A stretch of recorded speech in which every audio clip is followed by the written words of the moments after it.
What is up, wrestling fans? Welcome to a special Pay-Per-Viewpoint edition of the Smark Out Moment Smack Talk podcast. We are on the WWE 2024 Royal Rumble post show here. We are actually on it, as you can see us. We haven't been doing this for the longest time, but this is a special edition, so we wanted to make this extra special for you. If you don't know who we are, you should see on your screen. Look at that, who we are. But if you're listening to the audio-only version, of course, I am Tony Mango. I've got with me Callum Wiggins. Hello there. And Robert Felice. Hi, everybody. And I also am smashing into my microphone, so that's good. Start off like that. I'm not used to moving my hands around that much. I'm Italian, though, so you're going to see this. So we're going to get people funneling in the chat here. I see we got Frankie. We got Triple L. Triple L. What does it stand for? Lunner Lurse Lumsley. Daniel Huff. Brandon. What's up, everybody? I'm sure more following through here. Everybody chime in with your thoughts as much as you can. We're going to be reading that as much as I can throughout this. I might rely on these two to help me out because I'm also doing statistics work. We've got, if anybody's listening after the fact and all, then you guys can, of course, leave your comments below on YouTube. While you're doing that, make sure that you click on all the good buttons that you see on there. I'm not going to switch the screen at this point to the ones that you normally see with the Smarkcast or whatever I'm calling it. Marketplace. It's Marketplace. Yeah, Smarkcast. Yeah. I'm messing up my own podcast. But you know the score. Hit the like button, double check you're subscribed, make sure that you ring that notification bell for future things like this that we might do even more than just the pay-per-view points. Maybe we do them for superstar scores and stuff. I don't know. Tell us if you like this, of course. That way we will be more motivated to do that in the future. What should we improve on? You like the layout? Any of that kind of stuff. If you want to help us out on the monetary side of things, you got super chats going on right now. I will definitely make sure to read off all of those. You got the little thanks button. You can double check that you are on the Patreon tier or the YouTube channel membership. If you want to be on that for the Darkcast or the Pick Your Poison or even just $1 a month. Any of that's great. Redbubble and TeePublic if you want to pick up merchandise and be like Peter, who is representing Smark Out Moment at the Royal Rumble right now. A little sign me up kind of edition there with the Smark Out Moment t-shirt based off the Raw design from the past. See, we got Christopher Marin in the chat now with his little icon that you have next to you if you are on the YouTube channel membership. So you can see there, he's got the little red wrestling ring and all. Adam's in the chat too. This marks 5 years since I found Smark Out Moment. Awesome to see you here for 5 years. That's great, dude. God, we have so much to talk about here, and I don't even know where to get started necessarily because I'm going to be darting around all over the place. I don't know if this is too much of a glare. Maybe I'll have to take that off. Maybe it's not. I don't know. I should be able to actually read better than anything else. I'm going to try to be checking the chat and doing everything while I'm also, coordinating this and while we're also talking about everything that's going on, and I'm also doing the stats and the predictions contest. I will say I don't think I'm going to have all the information about the predictions contest at the end of this, although I should have at least the vast majority. We'll see about that. But certain people getting a lot of points, it seems. Certain people getting no points. Somebody put reg for a bunch of things down. Reg did not show up. But yeah, we've got a lot to talk about, and let's get this party started. So generally speaking, you guys happy? You guys sad? You got boo-boo face? That went about as well as I thought it was going to go. I'm going to be honest. I think the overall show peaked with the opening match. I can see that. I think it peaked in the final 10 minutes of the opening match, and then the rest of it was pretty much a show. It was a totally fine show. Good 3 out of 5. 4 out of 10 for a Bret Hart kind of score. Where we go in higher than that. Higher than that, but not significantly more. I'll say, I obviously have been doing a lot of the statistics work throughout this, so the 2 matches in the middle I've been kind of in and out for, but I had fun on all the 4 matches. I thought that this was overall a really good show. It's not it's going to go down in history as my 2 favorite Royal Rumble matches ever, but I do think that I enjoyed both of these quite a bit, and the 2 other matches, they were good too, so I'm feeling really good. I'm feeling... it's the opposite of what we feel sometimes when we go to the Crown Jewel sucks or, Royal Rumble was awful or whatever. And we have on this, I'm feeling happy about this because it also confirms some of the other things I had going on. And I got some people dead on my number 1 to 30, so that always makes me feel good about that. Yeah. Yes, yeah. Yeah, so that at different points throughout this, I'm going to kind of chime in about that. I guess let's kind of get started with just the first match, because I mean, nothing happened on the kickoff you guys can think of, right? Really worth talking about. It existed. I mean, yeah. Peter Rosenberg was there. He did ask questions. Was it on the kickoff that Peter Rosenberg was asked by somebody that were like, "Oh, did you get a haircut, Sam?" They were doing that thing. Yeah, that was Grayson Waller and Austin Theory. Yeah, I was a fan of the interactions that people had today about like being super pumped about the Royal Rumble and all, and lots of Papa Shango references too throughout this evening. But he didn't show up actually. He didn't. He defied the odds. I saw Johnny Fairplay was in the crowd. For anybody who follows Survivor and all that. And TNA, former TNA legend. TNA and the overall setup of the kickoff was basically the same. People just talking about matches and everything. And one of the few things at the very end there was Triple H showing up to be like, "This is the Royal Rumble. It's one of the biggest events of the year. Super excited about this." Kind of hyping everything up for the show and everything, trying to distract maybe from some of the other things going on. And Pat McAfee started off the show, joining the kickoff, or just after the kickoff, joining the commentary team. So we had him throughout the night. He was somebody that Caroline wasn't too familiar with. She wasn't a big fan of his voice throughout it. How do you guys feel about being, Pat McAfee popping up throughout the evening? I don't really care. I did. He's good, but Cole hypes him up so much, and it's almost cute to see their interactions. But at the same time, it's like, damn, you've worked with better people. And that's like his like favorite person, like he's ever worked it with or something. I mean, you guys know how much of a fan I am of WWE commentary. Yeah, it's your favorite part about it, right? I have to say that on this night in particular, it was especially atrocious. Cole was unbearable to listen to the entire night, because every other word was someone's making history tonight, or someone's coming out and doing something historic and record breaking tonight. It's just I'm sorry to tell you that that's just every week. Well, yeah, but that's why I think that he sucks, and you guys think that he's good. So I don't know. That's why I'll never vote for him as like best in any of this stuff, because he's always been bad, and tonight he was especially bad. I'm still loving him. I still think that those kind of elements to that, I guess maybe I blur them out in my my ears. I don't know, you can blur stuff out with your ears. Tune them out. There you go. That's the phrase. Maybe I do both. I don't know. Maybe I'm multi-talented.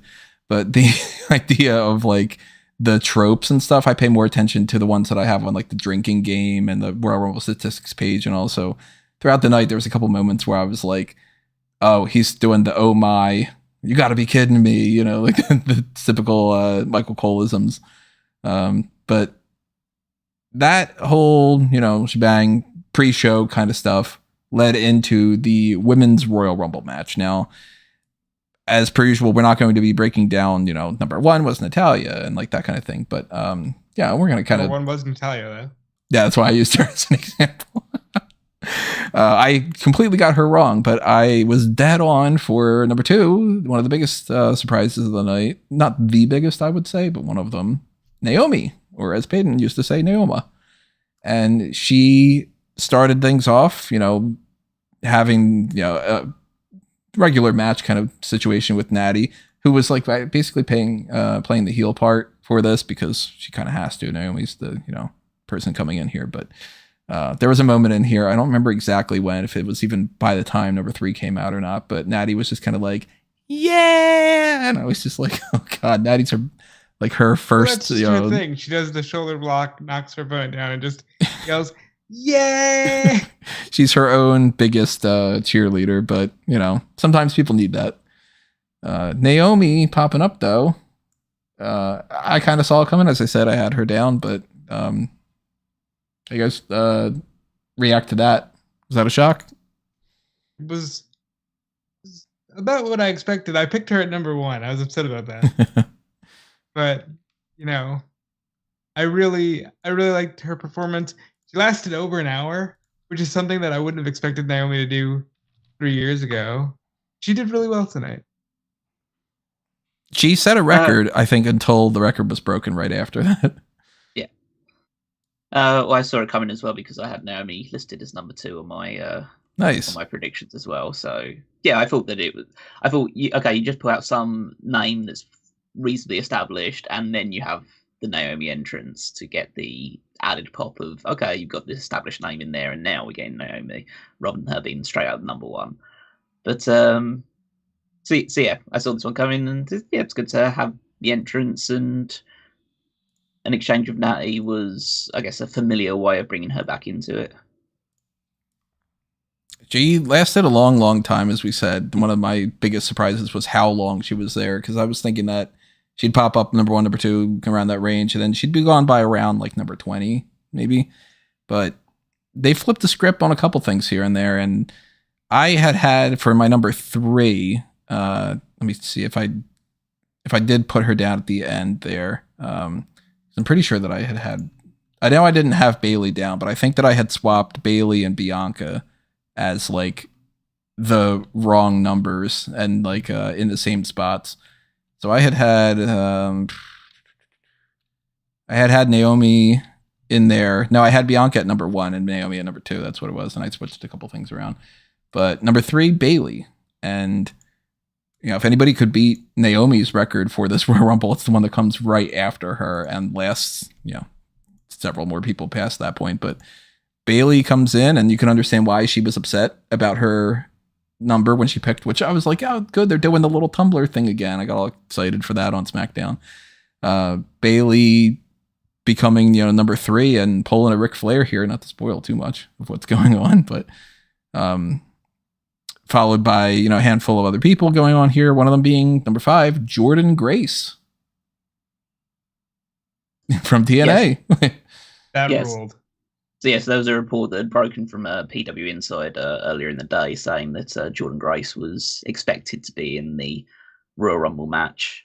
And duly delivered. She decided to try and subvert expectations by putting out a tweet from her house, which was obviously recorded quite a while before the show took place, that tried to tease back, I'm just at home right now with my dogs and everything's fine, and then she's here. And yeah, it seems that this is going to be a somewhat regular occurrence of having somebody from TNA appearing in the Royal Rumble. Pretty cool. I mean, it's not like a direct indication that they have like a full-on working relationship, but twice for the Royal Rumble means that they're willing to do something together here and there. And my brain immediately goes to, is WWE going to buy TNA? We're going to get that urge to merge. I don't think they're going to do that. I don't think so. It's pretty cool to see. And Jordynne Grace looked right at home, by the way. Mm-hmm. She looked great. She did some great stuff and had a great moment with Bianca that led to her elimination. Yeah, I thought that she had a really good performance here, and kind of makes me just want, I wish that she would just be in WWE now and work with some of these other people. I don't know who is really stuck around in TNA for her to continue to have matches with that's going to be worthwhile, but I think she's like another 2 years or something. Is that what it was? Well, the thing with TNA is that people will constantly just be coming through the door, going in and out of the company. So I think that she's been well noted in saying that TNA is her home, and I think it will be for the foreseeable future. I think even beyond this current contract. I think that she just wants to be. I don't want to say she wants to be the top star of TNA, but she wants TNA to succeed and to be part of that process. So, and if that means doing these sort of agreement works with WWE or AEW or any other places moving forward, I'm pretty sure she will be more than happy to oblige, and because building up her name value will lead to the company getting more attention. I mean, she came out with the belt and talking about how she's Knockouts champion and all that jazz. So yeah, I think that she's there as an ambassador for TNA, and I don't think that she is, at least for the short term, having any kind of eyes on a more sustained stay in WWE. Could be at least one of those things that if she's planning on wrestling for more than the next few years, maybe she'll end up being like all right, I got in the door here. They know me a little bit. I met some people. If I don't want to re-sign in the next 2 years or whatever the contract's up, then maybe she's got the ability now that she can kind of, like the wheels are already greased for her to potentially come in. I think she fit really well. So I'd like to see her pop up on. By the way, if I look like I'm looking off to the side, it's because on the second monitor I had the press conference going, and Cody's talking, and I believe Nick Houseman just asked him about Vince. So more on that as it comes. Yeah, we're going to eventually, of course, have to, we're doing this during the press conference, so we're not able to, I'm darting around doing all the statistics stuff at the same time, but whatever happens on the press conference is going to be interesting to talk about on the hot tags and stuff too. Try to double check what's going on in the chat here from anything that anybody's been saying for the most part. Let's see. I don't pay attention to profile pictures. What was that about? Time to update the longest woman's time with Bayley's performance. Yep, I'm going to have to update that too, that page. Hated how dead the crowd was for the women at certain moments throughout the rest of the matches too. Yeah. Listening to Bayley at the press conference, can we agree she has turned babyface? She can't stay a heel after winning the Royal Rumble. I think they're going to do a little slower transition to that, but love Naomi. Happy she lasted for so long. Cody is roasting SRS at the press conference now. What's happening? What's that? Cody's roasting Sean Ross Sapp? No. Well, he might have been. He might have been while I was talking. That might have maybe happened. Let us know what he was saying, Daniel. I have to assume no Rock. Okay, we'll talk about that a little bit later. Jordan did great. She was one of the highlights of the match for me. I would consider her one of the biggest highlights of this pay-per-view for sure. Probably stems from Bruce Richards' relationship with the executives over at TNA. Could be, yeah. Could just be Triple H reaching out and, being more willing to do this stuff. Let Cody finish the story. Small part of me thought that Moose would be in the Royal Rumble. We'll talk about that too. She's so good, she looks like a star. He said SRS kept sending him gifts about finishing the story. Oh, like kind of playfully roasting him, like, oh, I'm not going to do that kind of thing. So we got Jordan Grace, we got, Indy Hartwell. In the meantime, I might as well just fucking read them. Who cares? It was Candice, then Jordan Grace, Indy Hartwell, Asuka, Ivy Nile, Katana Chance, Bianca Belair, Kairi Sane, Tegan Knox, Kaden Carter. So a lot of things happening around this portion that there wasn't anything that stands out to me. So anything you guys can think of before midway through this Royal Rumble or anything? Well, I guess the notable thing from the first kind of third of the Rumble was how quickly the other members of Damage Control were eliminated. That was kind of shocking, yeah. Like Bayley eliminated Indy before, Ivy had came out. And they teamed up to get Candice out of here. But not that long afterward. It's 2 more eliminations before they end up doing this? Yeah, so this was one of the confusing things. I don't know if maybe we're going to get some clarification behind this. It was after Kaden Carter.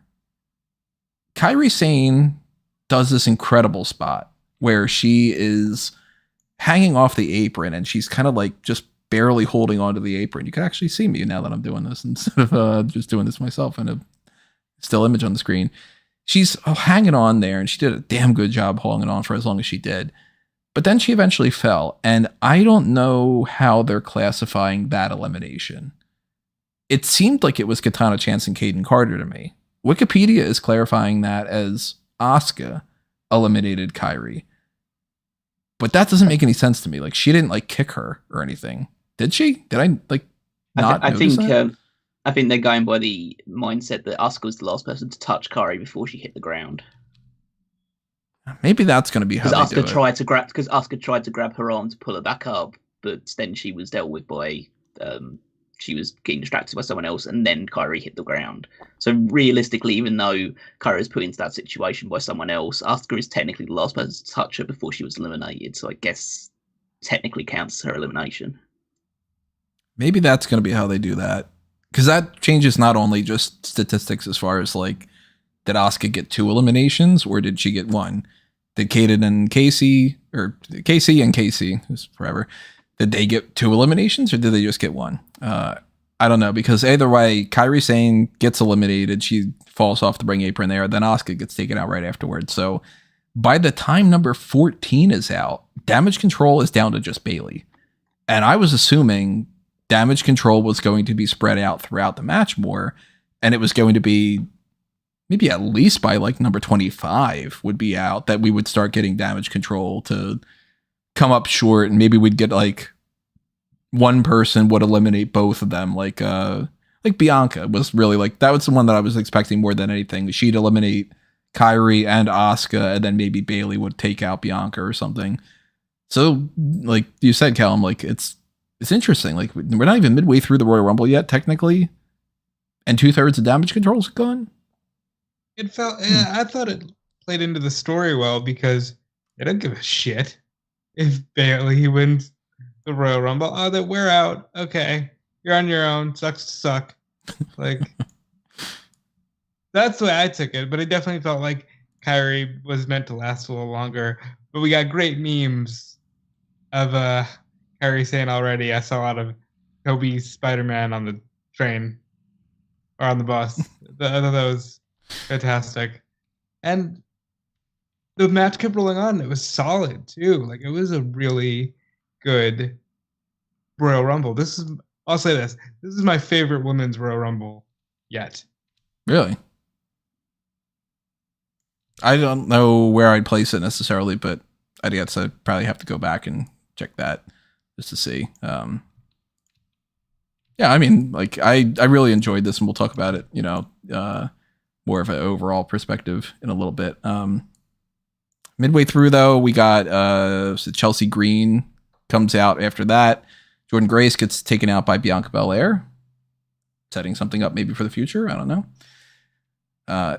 Even if they didn't, I think it makes sense to have Bianca get a good elimination like that, and that makes Jordynne Grace look good. It's Bianca. It's not like she's gotten taken out by, I don't know, who would have been like the Isla Dawn or somebody who wasn't even in this pay-per-view, actually. She popped up for a split second for an entrance, and that was it.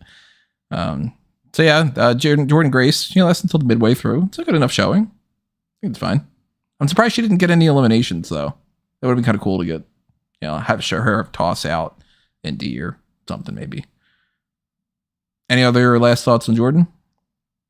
I hope she's back there real soon. I think that's a star. See you on Thursdays. Number 15 was Piper Niven. 16 was Xia Li. 17 was Zelina Vega. Already, of course, going on my list of one of the best ring gears of the year for the stuff she had at her entrance. I have no idea who that character is supposed to be. Of course, because I don't play video games and I watch anime, and that's usually what she mostly does. You have any clue? I did not have a clue, but it looked cool. She was Razor Blades McGee, we're going to call her, I guess. I don't know. I'll look it up. We'll figure it out at some point. Or maybe somebody in the chat knows, and it's like, oh, that's this character from this game or something along those lines. Brendan saying the first Royal Rumble for the women was still his favorite. Let's see what else we got going on here. We got after Zelina Vega, so it's Alyssa from Tekken. I played one Tekken game in my entire life at just in the arcade, and I was like, this isn't Street Fighter.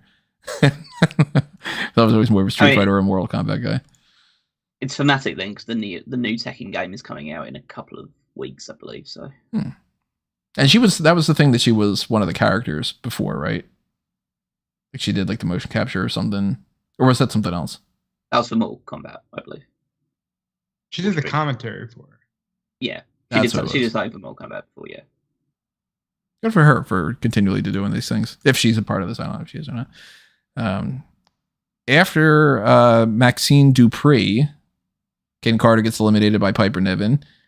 Piper Niven had like a thing going on here for a little bit where they were kind of spotlighting her here and there, which I think is pretty good. But number 19 is Nia Jax. And credit to you guys, because I was not believing in this. Nia completely stole the show for a good portion of this. And I was like, it seems too obvious to me. And fucking idiot, I should have gone with the most obvious thing. Well, no, it's that like you're not paying attention as heavily to the weekly shows anymore. And you're not seeing that Nia is built to be unstoppable, and they paid that off in a big way later in this match. Yeah, I mean, you say that obviously Nia Jax was eliminating pretty much everybody that was out there, and she did end up with the most overall eliminations from this match. But I would say that honestly, the star of the middle portion of the Rumble was Chelsea Green. At least her being like sandwiched. Yeah, she was hilarious through the entire middle portion. Like she did comedy really well, Chelsea Green. Like just when it was just like generic wrestler after generic wrestler with generic entrance, and nobody had any idea who was coming out at any point in time because no one knows whose people's entrance music are. Like she was managing to hold my attention because she was entertaining in the match, and then Nia Jax comes out and just starts wailing on everybody in her indistinguishable Zero style. She started to just be, completely dominant here. She very quickly got some eliminations too. Like I don't know if it was maybe like a game plan for this Royal Rumble or not, but they had these eliminations kind of go through in like packs for some of these people. So like Nia comes in, she eliminates Xylee and Ivy Nile pretty fast. There was also a thing I wanted to mention about Ivy Nile. I'm forgetting now who it was. I don't think I have it written down in one of my many, many, many tabs of notes here. But let's see what we have. We had Naomi and Jordan Grace, of course, hugging it out. Kyrie, whatever. It was... Yeah, I don't have it on my notes. There was Ivy with somebody. Poor Maxine was touted as the heavily improved Maxine, and then she's not doing so hot, and I felt so bad because you put that pressure on her. Still did better than Valhalla, apparently. Still improved. Yeah. Talk about her in a couple entrances, but there was somebody with Ivy Nile that she was working with her and she did something and it just Ivy Nile went for tilt-a-whirl on Naomi and dropped her. She couldn't Naomi, that's what it was. Yeah, that was that. And then there was another thing that she did that was kind of sloppy. I don't remember if it was when she was doing the back and forth with Jordan Grace or something, but Naomi wasn't doing much throughout this match. Caroline was pointing it out. She's like, oh my gosh, she's just in the corner hanging out. And yeah. That's just pacing There was herself. a lot of that as well, because you'll see in the men's rumble, Jey Uso was in for 50 minutes. And there was a lot of just, okay, he's just there. Yeah. I didn't quite notice that as much with Jey, but I don't doubt that was the case for the people that have been there for the longest. But Nia eliminates Zaya. She eliminates Ivy. Shotzi comes out. She's on the tank. It's really not all that special anymore, but it's better than nothing. Maxine gets taken out by Bailey. Piper Niven gets taken out by Nia. Katana Chance gets taken out by Nia. Number 21's Becky, one of the biggest people that's in this match. And she quickly eliminates Chelsea Green. That was, after the whole sandwiching spots that they had been doing. So Chelsea takes a beating and then gets taken out by Becky. And then Alba Fire comes out. And one of the many times, I don't know how many times throughout the night this happened, where I went, who's coming out? Because these entrance themes are just not recognizable anymore. And the Royal Rumble is one of the best times of the year where we really get to see whether we recognize who's coming out or not. Alba Fire, I could not tell you who was coming out until they actually showed her on screen. Yeah. She comes out with Isla Dawn, and it's Isla Dawn not competing tonight. And I'm like, all right, I at least got one thing wrong. Another thing wrong here. Well, they had announced earlier in the day, for some reason, Aldis banned her from competing since Alba picked the number. I don't understand. They just didn't let her pick a number too. It was just no, you can't be in here. That's a weird justification for that. Instead of just being we only have 30 spots. Grace had to be in the match. But when you look at some of the people and you're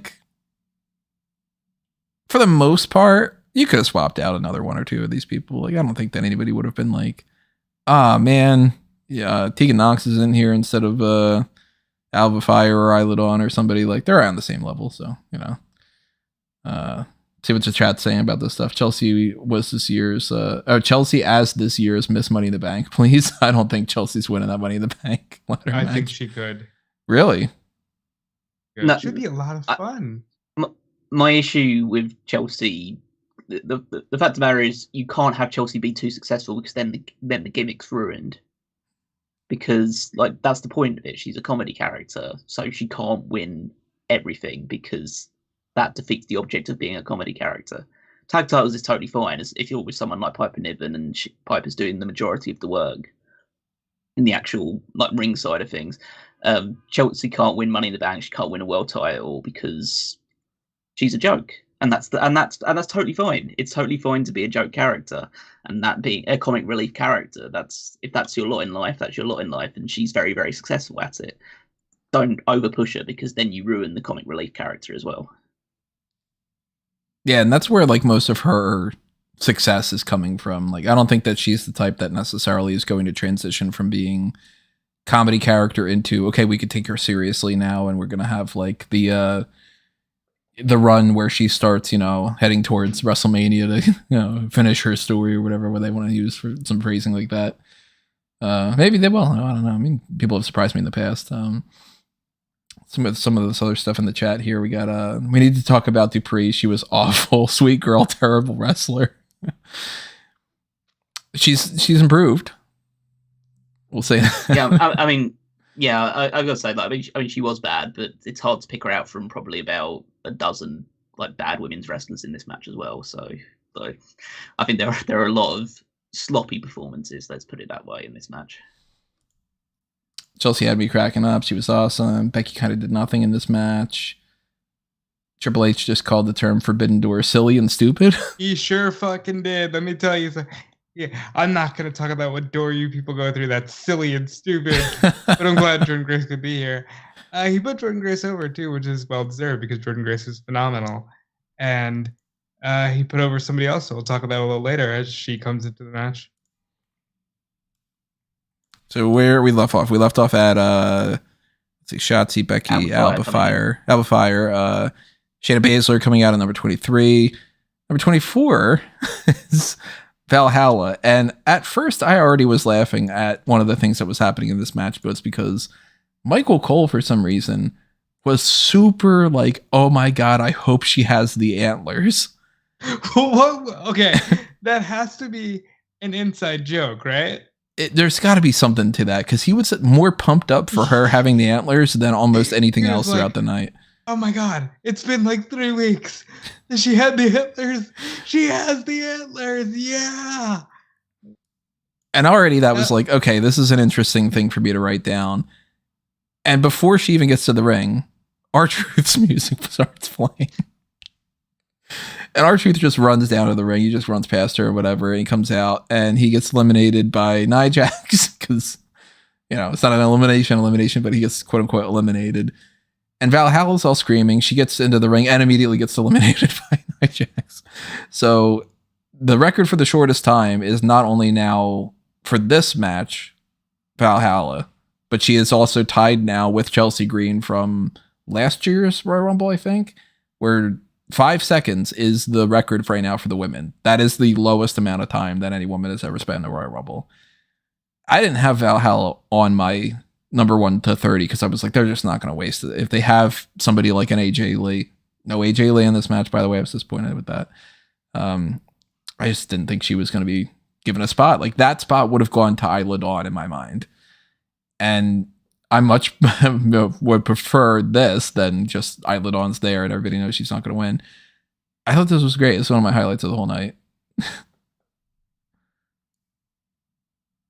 I mean, it's just, ha ha poop funny, that kind of thing. It's just like, I just thought, I've seen this. I've seen R-Truth get into the Women's Rumble or some sort of, or forget which match he's in like a million times before. Yeah, it's fine, but it's like, I'm not going to actually laugh at it anymore. You got to pop out of me. I have that down for one of my favorite moments. Any, what's that, Rob? The best part of it was the digital exclusive where he's going, really? There were all women in there. He's walking backstage with Pierce, and he goes, oh man, I'm really sorry about that. And by the way, Nick, what happened to your hair? Yeah, he did the thing on SmackDown where he's like, "Yeah, your hair's growing in really nice." And he goes, Mr. Pierce. He goes, that was Nick, and R-Truth looks at him and goes, Mysterio? And it's just like, okay. R-Truth is so much fun, and he had another moment later that was insane. Another moment later in this match? No, later in the show. Oh, okay. I thought you were talking about later in this match. Yeah, not the last we saw of R-Truth for this. Double check up at this chat right now. What was the Antlers thing? Coleman nuts for those. I don't get it. R-Truth was so good. No legends, at least I remember showing up in this, which was interesting. Yeah, the tag team thing was good. Yeah, no legends, so to speak. No like is good actually that they're using their talent. I'd prefer that.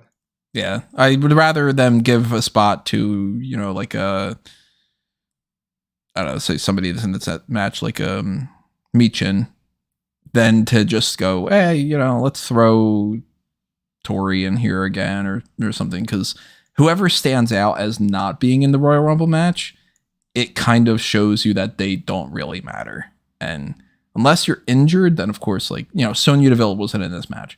Sonya's been injured for many, many months. And there was a rumor that she could be returning for this, but she didn't. And I think that that's perfectly fine for her to not be in this match and then to pop up, like, maybe she might pop up in, the next episode of SmackDown or something, for all we know. But if you're on the roster, you're wrestling on a regular basis, and you're not included in the 1 to 30, kind of shows you where you are on the pecking order, So, after Valhalla was Michin. There you go. That's a perfect example for me to talk about. Zoe Stark. After her, in the meantime, Alpha Fire gets eliminated by Naomi.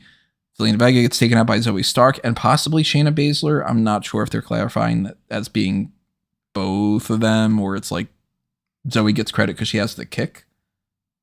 I think it's probably just Zoe, right? Wikipedia's saying it's both Shayna and Zoe, so.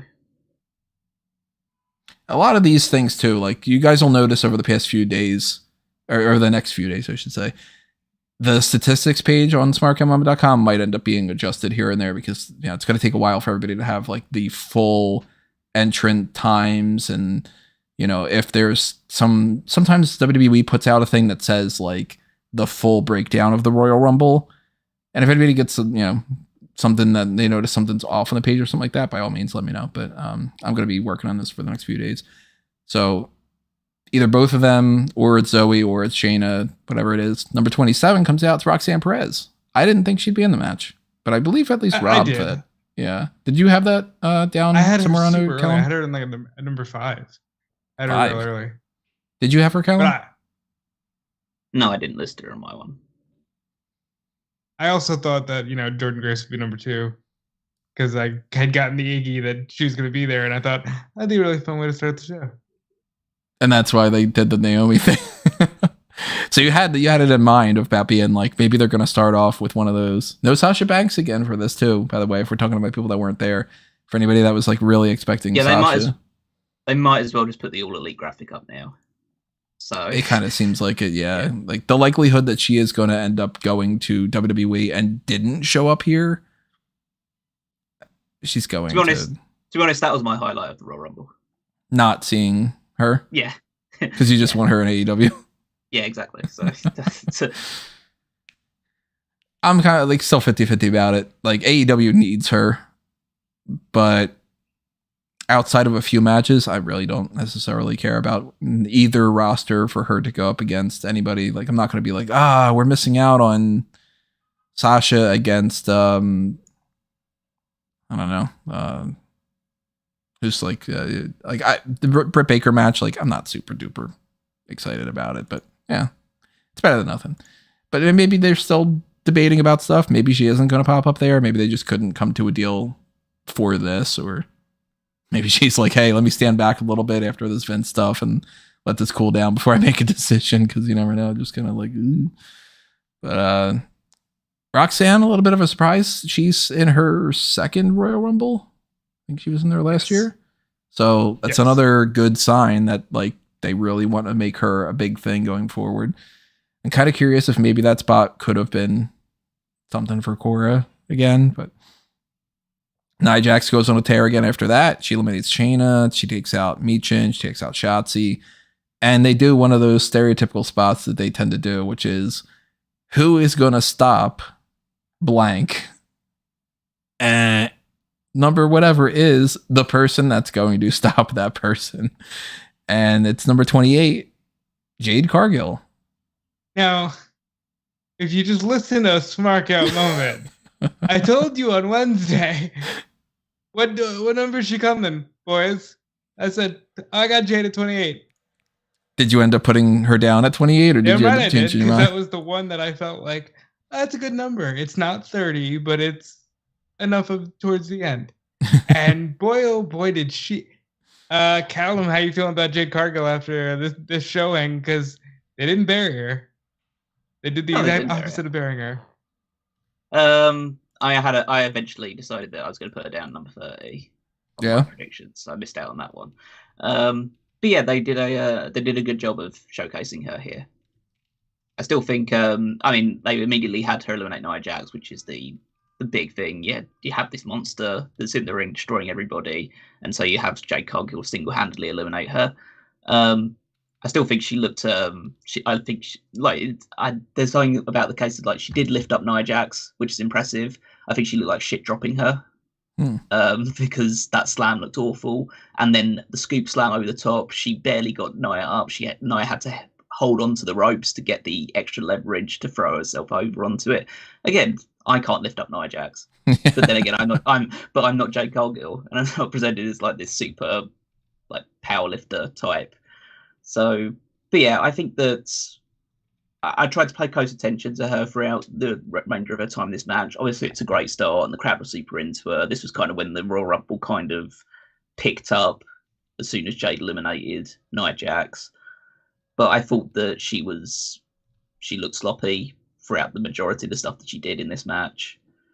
That's like realistically, the proof will come in when she's actually having singles matches. The Royal Rumble allows you to have that element of sloppiness without needing to be as coherent. So we'll see what the couple of months in the Performance Center has done for her crispness in the ring.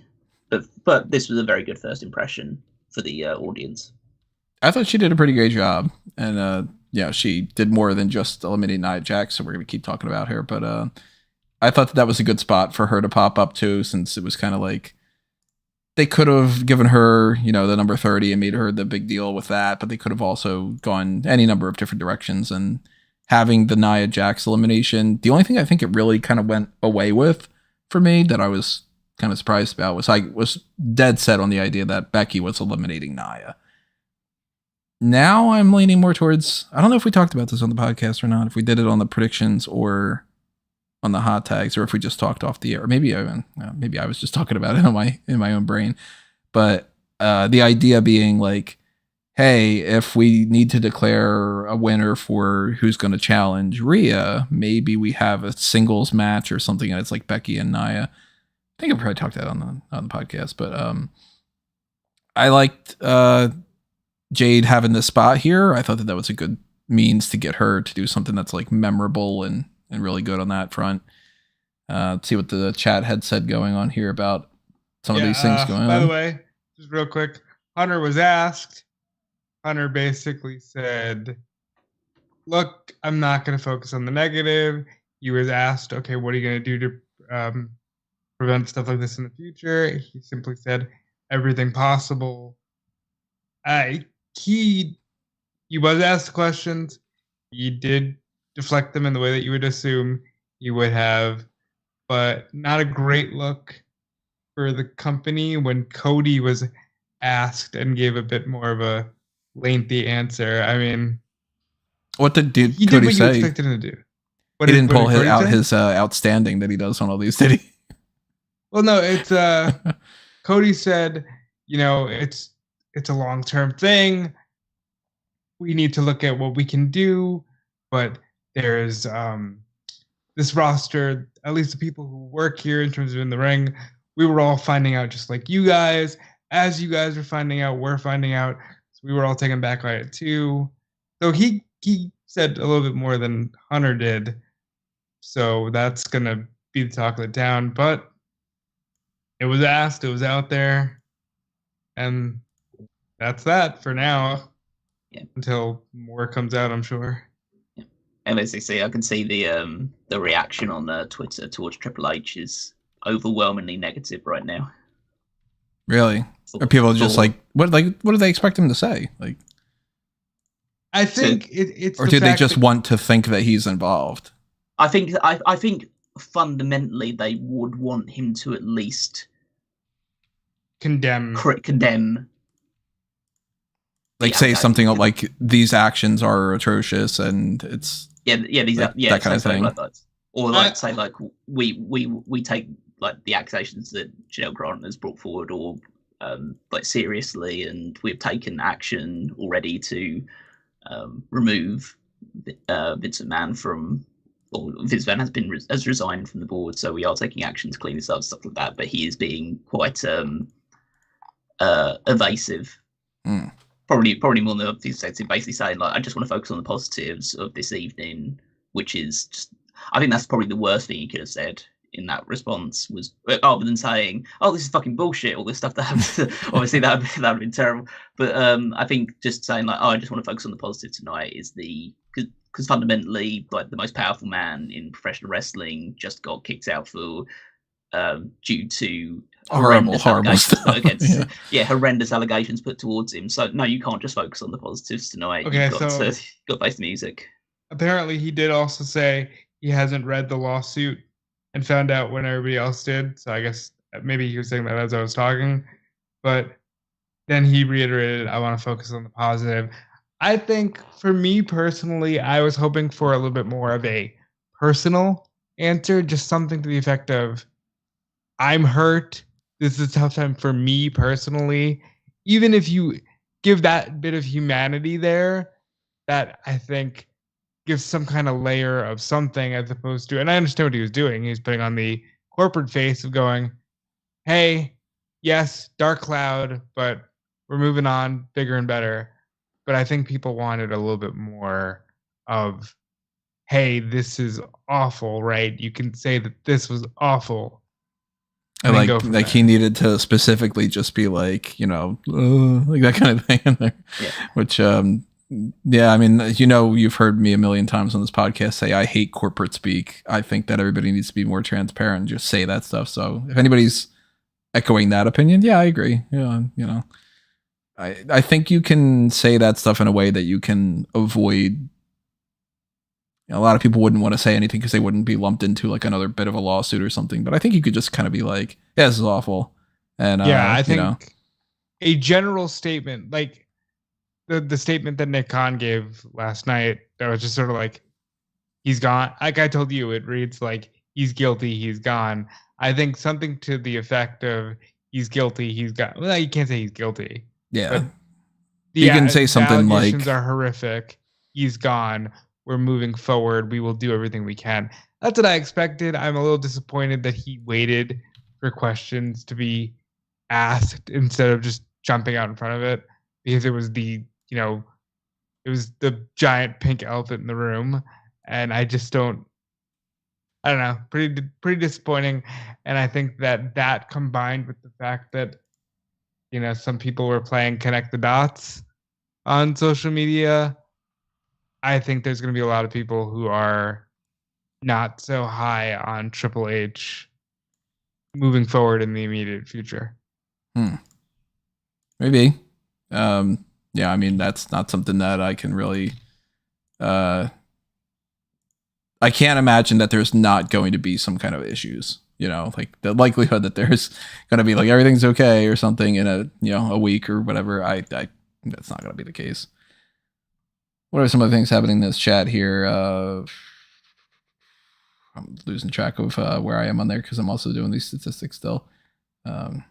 Getting there on those statistics, by the way. There might be a moment where I might need to get these two guys to talk. I'm just looking at Twitter as Callum was, and yeah, it's overwhelmingly brutal in the negative response for Paul Levesque right now. What are they like basically saying? Are they saying like he should be fired because he didn't say anything, or is it I'll read Dave Meltzer's tweet verbatim. "Your father-in-law was just accused of sex trafficking and rape. Everyone knows how much I personally like Paul, but this was bad. the most powerful man in the history of the industry was just removed and disgraced. This was really bad. Yeah, it's not criticizing Triple H personally, but it's more just an idea of the fact that like he's there as a representative, of the board in this instance, and so he needs to say something with a bit more either authority or come up with something that's probably more substantial than just saying, "Hey, let's forget about tonight. It's the Royal Rumble. It's a great night. Let's talk about how great this show was instead." It's like that's a real carny bullshit move rather than a grown up in the room. I see Daniel in the chat here saying when Hunter sat down, he mentioned something about when he was out with his heart condition, he was not paying attention to what was going on in WWE, and that might be part of his kind of like, stop telling me that like I should do more. I don't know kind of thing. But yeah, it's like there is also that stuff too. But I mean, like the lawsuit shows that relationship began in 2019. Like you can't just be like, I didn't know. Like, yeah, you were down and out during the actual muck of it, but again, that's why I was hoping for the more personal answer, because he is your father-in-law. Like. And no one's attacking Triple H and saying like, "Oh, we need you to say that you were involved in it or you knew everything detail about it or anything along those lines." It's more just a case of acknowledge it, say that it's bad, and say you're going to fix it, and then move on. Yeah. Much. Which, I mean, I think everybody would agree on that front. Michael Patrick asking, will Vince get the Benoit treatment erased from history? I think we talked about that on the hot tags, but like, you kind of almost can't. He's too baked into it, so they're probably just not going to talk about him going forward. Like, we won't see like Vince be like, "Welcome to WrestleMania 40." Like, that ain't happening. You know what I mean? Like, and they're not going to have as much of like. Actually, a friend of mine messaged me. He's like, "Are you going to remove the Vince thing at the end of the Smark Out Moment stuff?" I'm like, I didn't even think about that. So if you have any ideas of a better clip to put at the end of there, now might be the time for me to put a different 1, 2, 3 clip at the end of this. We'll see. Maybe I'll replace that with another Shawn Michaels match instead. Not saying he's innocent, just saying he might be pretty embarrassed and might get out of it. Yeah. So we'll keep an eye on that stuff too. But come back to this Women's Royal Rumble match because we didn't finish that out yet. Jade Cargill comes out. She does that stuff. Entry number 29 is Tiffany Stratton, somebody that I think we all had in the running for like, if anybody from NXT is going to be in here, Tiffany makes a lot of sense. Yeah, she was the obvious pick. She did tremendously. Again, she's another star in the making. It got down to like, when it got down to like the final 5, I was really into the idea of like, okay, anybody can win this, and I think there's a path to WrestleMania. Tiffany included. Tiffany's tremendous. I thought that she kind of got screwed a little bit, to be honest. Like, she comes in after Jade and then before number 30, who ends up being a returning Liv Morgan, who gets like, solid pop and everything. So it's kind of like, I could see people being like, there's a high. And then there's another like almost kind of high, but then there's like another high above that. So she gets like lost in the shuffle a little bit. But yeah, it's still cool to be in the Royal Rumble and all. And yes, like I said, number 30, a returning Liv Morgan, which meant I was wrong about my big number 30 being AJ Lee. And, I'm sure there's tons of other people that, I haven't been able to go through this list quite yet to see if anybody had any like real standouts that they got wrong that they thought were going to be in here. I know that people have put like, I see like Lola Vice's names here, Victoria's there, Mickey James, some people putting Maurice, J. Cara Jackson's here. We got plenty of people, actually quite a bit of people thinking that Gigi Dolan was going to be in this. Katana Chance, spelled wrong there. Which, by the way, everybody, when it comes to me doing these statistics, I cannot change every single misspelling that's on there. It's driving me nuts. I've been trying to do it for the ones that I see, but like the amount of Bianca Belair spelled wrong, and it's like that's not going to show up as like a perfect answer for that. I can't do all of it. The lack of surprises from some of these, I'm sure there's going to be people that are like mad that Lita's not there, or that there wasn't AJ Lee. Like, I mean, I thought she was going to be there, but Anybody that was missing from here that you were like, what the hell? Like they didn't put her in there, or you expected her that. Just kind of a surprise I had that Lash she wasn't. Legend at number 30 or something like that. Like, I was expecting her to be a real, oh my God, she, hoisted 2 women on her shoulders because I like doing that spot there in NXT. That's right. You did have Lash Legend at number 30. Right before you had Jade at 28, and then you had Indy in between. Yeah, I didn't expect Indy to be so early. Listen, I'm gonna be just fully transparent. I told Tony this privately, but I'll tell you guys. My mind blanked. I was like, what women are employed by this company when I was filling out this women's Royal Rumble sheet, because so many of them don't feel Rumble ready to me or important enough to be in the Rumble. And that's not a knock on their abilities. That's a knock on their position and booking. But I was really pleased with what they got off in terms of how this Rumble worked out. Phrasing. Which, by the way, Rob, just talking about the people that not filling this out. All right, man, you did not try at all to make this easy for me. You've got Jade. Oh yeah. I do apologize. I almost it was so down to the wire, and I was trying to also get dinner in and prepare to cover the rest of the night. Well, now you got to tell us what was dinner. French fries and steak. I had fries and a burger and a chicken sandwich.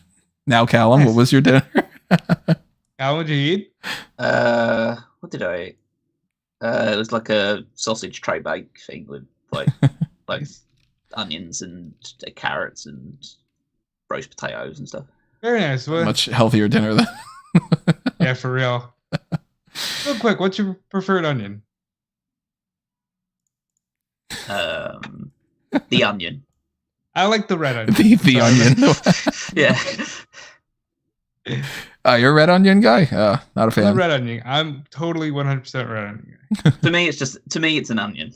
Like it's red. It's red. It's white, green. Don't really care. Spring.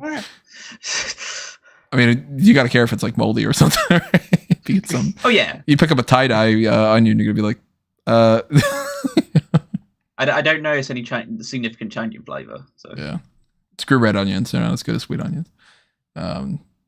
Yeah, the burger and the chicken sandwich are pretty small. So otherwise, I'm not just that much of a fat pig. Although the food in New York keeps making me gain weight. You can see in previous. You can see in previous video podcasts and stuff that I was thinner. So. Callum, you were right about AJ Lee not appearing in AEW being a signal that she wouldn't be showing up here.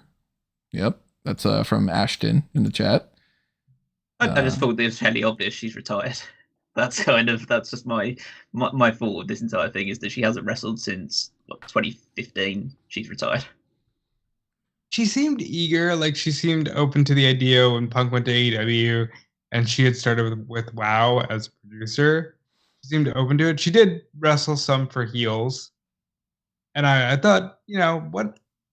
I think it'd be cool for her to do it and get the Rumble experience and give the fans the one last bow and then just be done.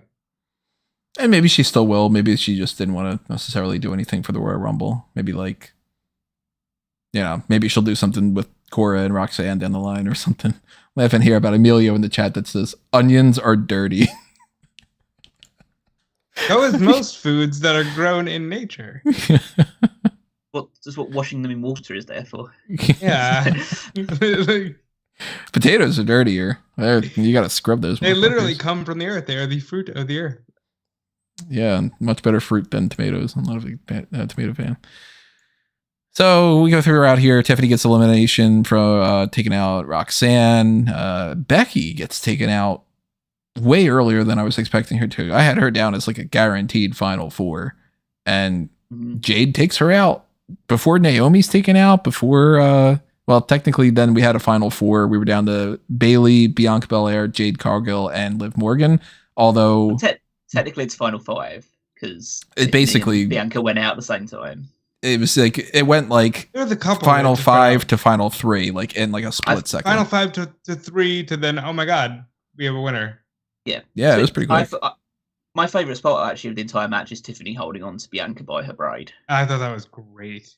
I like that elimination, yeah. And that was still surprising to me, too, because I was like, all right, well, Bianca she balances out the final 4 and whatever, and they'll do another stare down or something, but blink and you miss it. It's down to Jade and Liv and Bailey. And that immediately made me go, okay, well, nobody's set up to have Jade go up against anybody. And then I'm sure that there's, the big brigade of the Liv Morgan crowd that's like, she's going to win. She's going to go up against Rhea Ripley. Oh my God, we're right. Get out the stand card and, whatever. You were thinking that could potentially happen, Rob? You know what? I'll say this. They now have a really clear-cut path to Liv Morgan 2025. Because it's the second year in a row. She's the runner-up. She needs to win. Was she the runner-up last year? Yes, she was runner-up to Rhea Ripley last year. She did the whole Rumble with Rhea last year, the whole hour. Yeah, man, I completely forgot that she was part of that. Yeah, wow. No, they now have a story that they can tell with Liv Morgan next year. And like either that or they can go with the idea of like if they want Rhea to not necessarily be in an Elimination Chamber match, they could do Liv versus Rhea at Elimination Chamber if they want to and just have it be like, well, you were technically the last woman on Raw because Jade's still a free agent. So, Bailey gets to win, by the way, everybody, if you don't know. Liv Morgan takes out Jade, and I was just like, I never would have imagined that Liv Morgan would be the one that would take out Jade for her first appearance. I thought there is no way Jade's getting taken out by anybody other than Bianca, Becky, at the time when Charlotte was around, maybe Charlotte. Liv Morgan gets that honor. Pretty surprised. There's a beautiful shot of Bianca and Jade face to face with the sign in the background, and I'm like, that could be your non-title grudge match for the women, and I think there's a lot there that you can do with Jade. I'm instantly more confident in her again. I know, yeah, okay, she wasn't the most polished, but she wasn't to begin with. That wasn't like, I wasn't expecting her to be, suddenly be Charlotte in the ring. And I was a big fan of what happened here. And Bailey wins, and the entire crowd was feeling it. She looked like she's a star again. This feels like a major moment for her. The only person who I think entered this Rumble worse than they came in is Becky. Yeah, kind of. Because Becky really just didn't accomplish much. Like, she kind of just got eliminated like any other person. She didn't even get Nia out. They can still do the path to Rhea through the chamber, but it feels less significant. As if she would have had and she's the last person who Bailey eliminates. I actually had a pre-write on Fightful that I had to fix quickly because I had pre-written Bailey wins, last eliminated Becky, and Becky just wasn't even in the picture. Yeah, I mean, Bailey coming out on top here. She beats Naomi's record that, was kind of the case like that. I believe that means that she beats Rhea's record Absolutely. too. I think Rhea was Naomi like 101. She's 103 point. Naomi got to 102 and she's 103.03. Yeah, so she gets a big spot there for that. We get, she never had a singles match at WrestleMania. She's going to be able to potentially do that. I mean, maybe there's like a triple threat. She or can something. Potentially headline. She ain't headlining. There's no way. She has the right to headline as the winner of a Royal Rumble. She has a WrestleMania main event. Let's put it that way. The way that Drew McIntyre main evented with Bobby Lashley. By opening the first night of the show. Right, yeah. Let's double check the chat again here after the onions are dirty thing that was last thing I had read. Tiffany Bianca hair spot was nice. The Liv stands were devastated. Yeah, I bet. They really gave the Liv fans hope. Oh my God. Did you guys notice anything about like the Liv stands being like, oh, I'm going to jump off a bridge because she lost or something? I wasn't chronically online really. I was just trying to focus on the show. And I'll give them this. The Liv stands got a Christina Aguilera tribute gear, and the Liv stands got hope for 2025. That's what you got, Liv stands. See you next year. What else we got here? It's weird because if there wasn't Becky, Liv would be the opponent for Rhea because she does have a story with that. We're talking about that. I didn't love having only the final 3 have a stare down. I preferred having Becky in at that because I knew Bayley was winning at that point. Yeah, that's a good point to be made. So deserved for Bayley. Carried them through a pandemic, put over so many people, lost basically every match. So happy for her. I want Jade and Bianca at Mania. They could form a team later this year. I think they can form a team now. Good. Jade and Bianca versus Damage Control. Maybe that's the tag title situation going forward. Yeah. I smell a 3-way at Mania between Rhea, Liv, and Becky. Becky was just there. They were so convinced that she was winning. A little fantasy booking. I really think a good option would be to do Jade and Bianca versus Kyrie and Asuka for the tag titles. Yeah, man. I'm all for it. Titles can change hands and they can hide Jade's flaws by that. Yeah.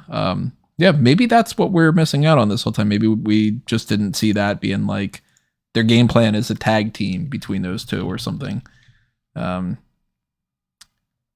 Let's see here. I am double checking that I don't have the wrong information for some of these things. And seems like it's okay for that. Let me just get Jimmy Uso on this for those people that get 3 points for Jimmy Uso being number 1, because that's an extra little thing here. Then we'll go back over to Jey Uso. So this is basically what I was doing during the next 2 matches, because I was like, all right, I've got way more statistics I got to do than I can imagine. But the next match of the night was the Fatal 4-Way. It was the Undisputed Universal Championship match. Roman Reigns, AJ Styles, LA Knight, and Randy Orton. I didn't pay hyper-focused attention to this because I was trying to run to the bathroom, trying to do this and whatever. What I saw I liked, but I also thought it was really hindered by something that's been hindering a lot of Roman Reigns' matches over the time. I was like, oh, well, I could do statistics work here because he's not losing. Like, it's just not happening. Did you change your opinion about the potential option of a title change with this route? I saw the rundown of the card, yes. Because when's the last time Roman Reigns was on the show, let alone defended the title, and didn't close out the show? Mm-hmm. What's it been like? Hell in a Cell with Jay 3 years ago? When's the last time he didn't close out the show? So I'm gonna be honest. I like AJ Styles, I like Roman Reigns, I like Randy Orton, and LA Knight is very okay. But I took a shower. Really? I didn't watch the match. Not at all. I watched about the last 5 minutes where I saw AJ Styles beat the shit out of everybody with a chair. I saw Randy Orton get back at him. I saw Roman Reigns hit the spear. I was very disappointed that they chose to just be assholes and pin AJ Styles just to say he's pinned everybody in the match. Like, LA Knight was right there. LA Knight is fine, but realistically, when you have AJ and Randy, LA Knight is right there. I did hold out hope that the title would change, but it became aggressively clear to me when they put it on second and a 4-match card that title wasn't going anywhere. Is your opinion about this? Okay, keep going. I'm less mad about it now that the show's over and we know what we know, but I just want this to end. And by the way, Michael Cole was aggressive with the cry about it online. What I have to say to you is beat him. It's like, you can't use those words in a predetermined environment. You know what I mean? Like, if this is boxing and he's just the best boxer in the world, whatever, sure. But like, when you're going to say, oh, people are crying online that he doesn't defend, yes, because your show is without a champion for months at a time, and I hate it. But like, that's why we're complaining. Did you see the thing with Paul Heyman on the pre-show? Yes. Where he's like, nobody wants the Yankees anymore. Everybody wants to upset the Dallas Cowboys or whoever the dynasty people are and all this. And it's like, I don't know, maybe it's a little bit of a projection of like, oh, none of you are letting us finish telling the story perfectly that we went to, and it's pissing us off. I do think that there is something to that. Like, it used to just be, the Yankees are fucking great. They're the best team because they're the Yankees. They're a dynasty. Nobody wants a dynasty. They somehow want everybody to be an underdog. I get it, but in this particular case, it's been too long, and it's just been too long. Maybe it'll end at WrestleMania. I think at this point, that's where we're going. Hopefully so. This Fatal 4-Way, though, throughout this, anything that stand out to you, Callum? How were you feeling about it? I mean, being transparent about this as well, it's not a case that I didn't watch it, because I did. I can't remember literally anything that happened until Solo Sikoa interfered, because that's how you're conditioned to watch Roman Reigns matches, is that nothing matters until Solo Sikoa interferes. Yeah, pretty much. And that's also why I don't really buy into the whole like Yankees and the dynasty aspect. Yeah, the dynasty thing. Yeah, because it's not like the Yankees, the Boston Red Sox interferes in all of their matches to help them win it halfway through. Maybe they do. Like, I don't watch. Yeah. Watch those other sports, but it's just it's just a case of the Yankees don't get the Mets to tag in every now and again to get involved in all this stuff. But I think that because the reason why, like the stuff that Michael Cole said, cry about it and cry about it online, and like you can complain, you can moan about it. Surely you should be complaining, because your world champion has held this title hostage for over like 1,200 days and just constantly cheats to win. Why aren't you pissed off about the fact that this guy's your champion at this point in time? Why is he a champion that should be revered and honored and respected, and say like, he's held this for so long? It's like, because he has everyone else fight his battles for him. Yeah, I do think that would be a great storytelling device to get more heat on Roman, where like but that's not the story they want to tell. They want to have it's the cake and eat it too metaphor. It's the case that they want to still tell the story of like Roman losing, and so he remains a heel. Well, he keeps winning because he cheats to win, but also tell the story about how this is the most legendary title run in all of history. So that when they eventually do bring him back off the back of losing this title as a babyface, then they can talk about how he's the greatest world champion we've ever had in the modern era. Even though. So yeah, they're just playing both sides of it, because that's what WWE does. Like, continue to promote like legendary records, while also like just having basically with Roman Reigns just having the same result of every match over and over again and repeat. Not even just like the same result of him winning all the time. It's not just Reigns wins low. It's Reigns wins asterisk Jimmy Uso / Jey Uso / Solo Sikoa / Sami Zayn / whoever / Paul Heyman / whoever's involved to help him get the victory.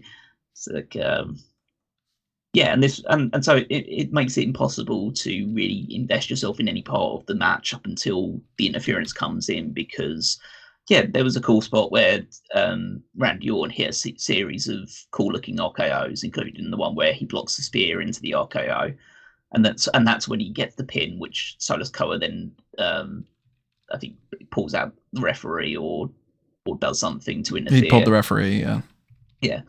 And then which I'll admit, there was a split second where I was like, are they not going to do that in time?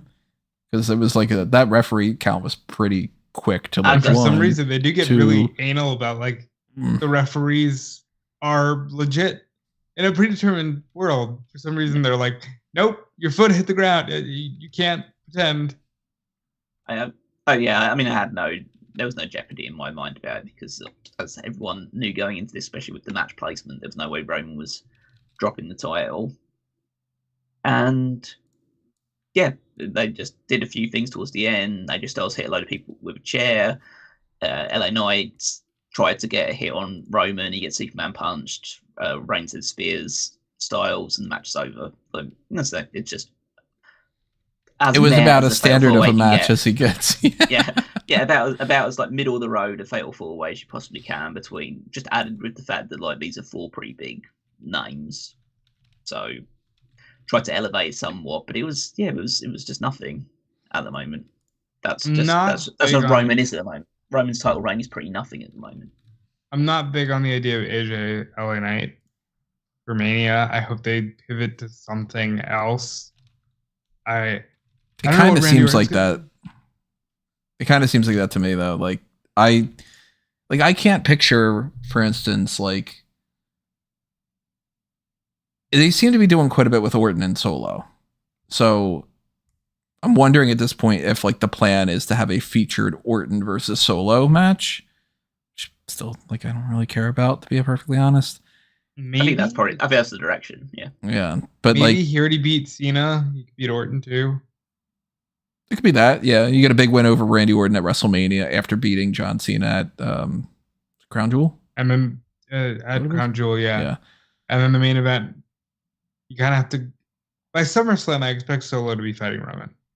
Whether Roman's champion or not, I expect Solo to be after Roman by SummerSlam. If Roman's around. If not, then I like whenever Roman's back around. Win, lose, or draw now at this point, you can say, I think Roman will be around at SummerSlam. Maybe so. But you guys thinking the same? You thinking LA Knight versus AJ Styles WrestleMania? I'm thinking I hope they find another match. I'm still thinking they'll go LA Knight, Logan Paul, but maybe based on the result of or how the match went that we'll talk about. Yeah, now, the KO match title. too. There might be something. They might be stretching that out to WrestleMania. So we'll see. I'm still thinking LA Knight wins the US title at this rate, but maybe he'll have the Styles match instead. That's tough because, well, as far as I'm concerned, there's nothing else to really talk about for the Fatal 4-Way. Anything else you guys want to get into? No. All right, so let me just double check the chat, see if anybody else has any other points to bring up. I guess it was to give Roman time to get into the suite, so Cody could look at him. Oh, maybe. Surprised the Logan Paul match wasn't before Roman's match. Yeah, I'm a little bit surprised about that too. But maybe they figured like we'll give people a little bit of time. We'll do some stupid ad for Florida or whatever. In the meantime, people could go to the bathroom, and by the time Roman comes out and actually wrestles, they'll be able to get their bathroom break in. By the way, about there was like a thing that said like the WWE experience coming to Saudi Arabia in February. What's that all about? It's just a Superstore experience. Oh, it's not like a show or anything. No, it's just like an actual interactive Superstore experience. It's actually pretty cool. Kind of like Access, or yeah, kind of like for those people, that's pretty cool. We know that area of the world loves their WWE for some reason. I guess because they like corruption.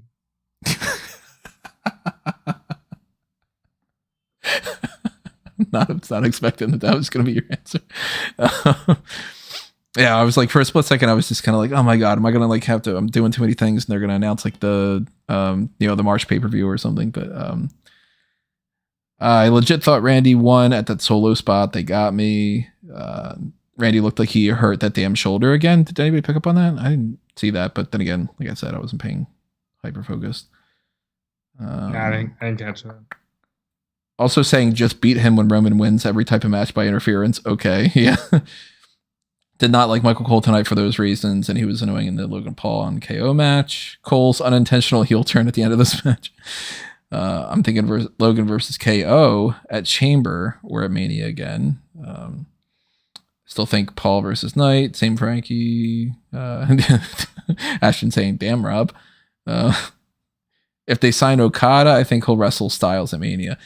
That's something that's definitely...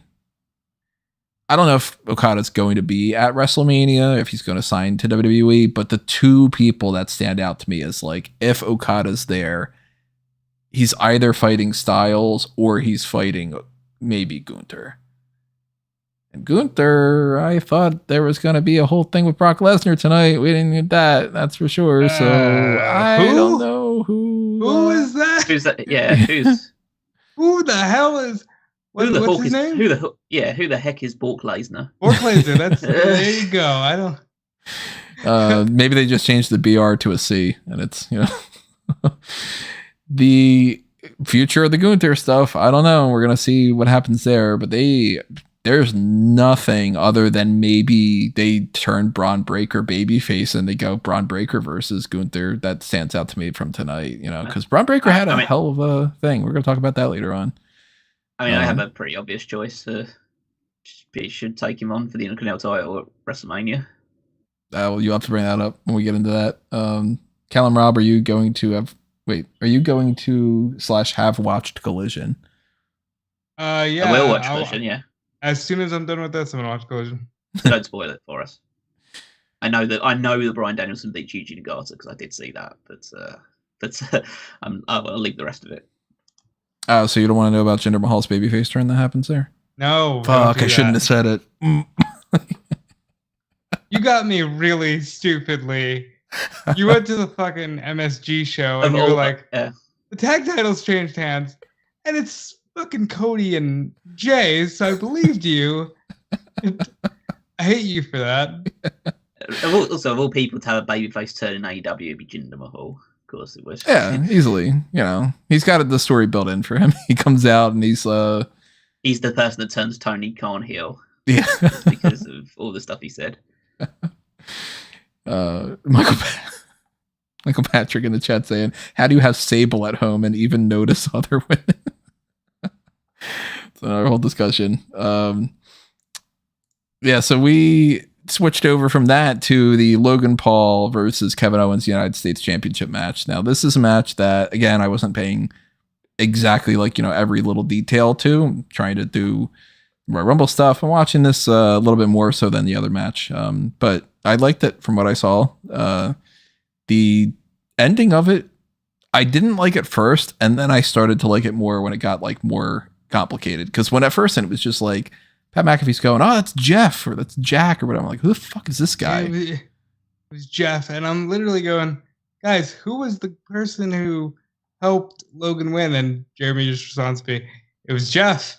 I'm like, all right, I guess it's fucking Jeff. Okay. Jeff, we got to watch out for more than Jake Paul at this point. My name's Jeff. It's the first thing I thought of too when he's like, it's Jeff. I'm like, immediately Channing Tatum pops in my brain. Underrated ass movies, I swear. Like, it's obviously if you go on my letterbox, you see how I rate certain things and stuff. I never thought I'd like 21 Jump Street as much as I love those two movies. They're fucking fantastic.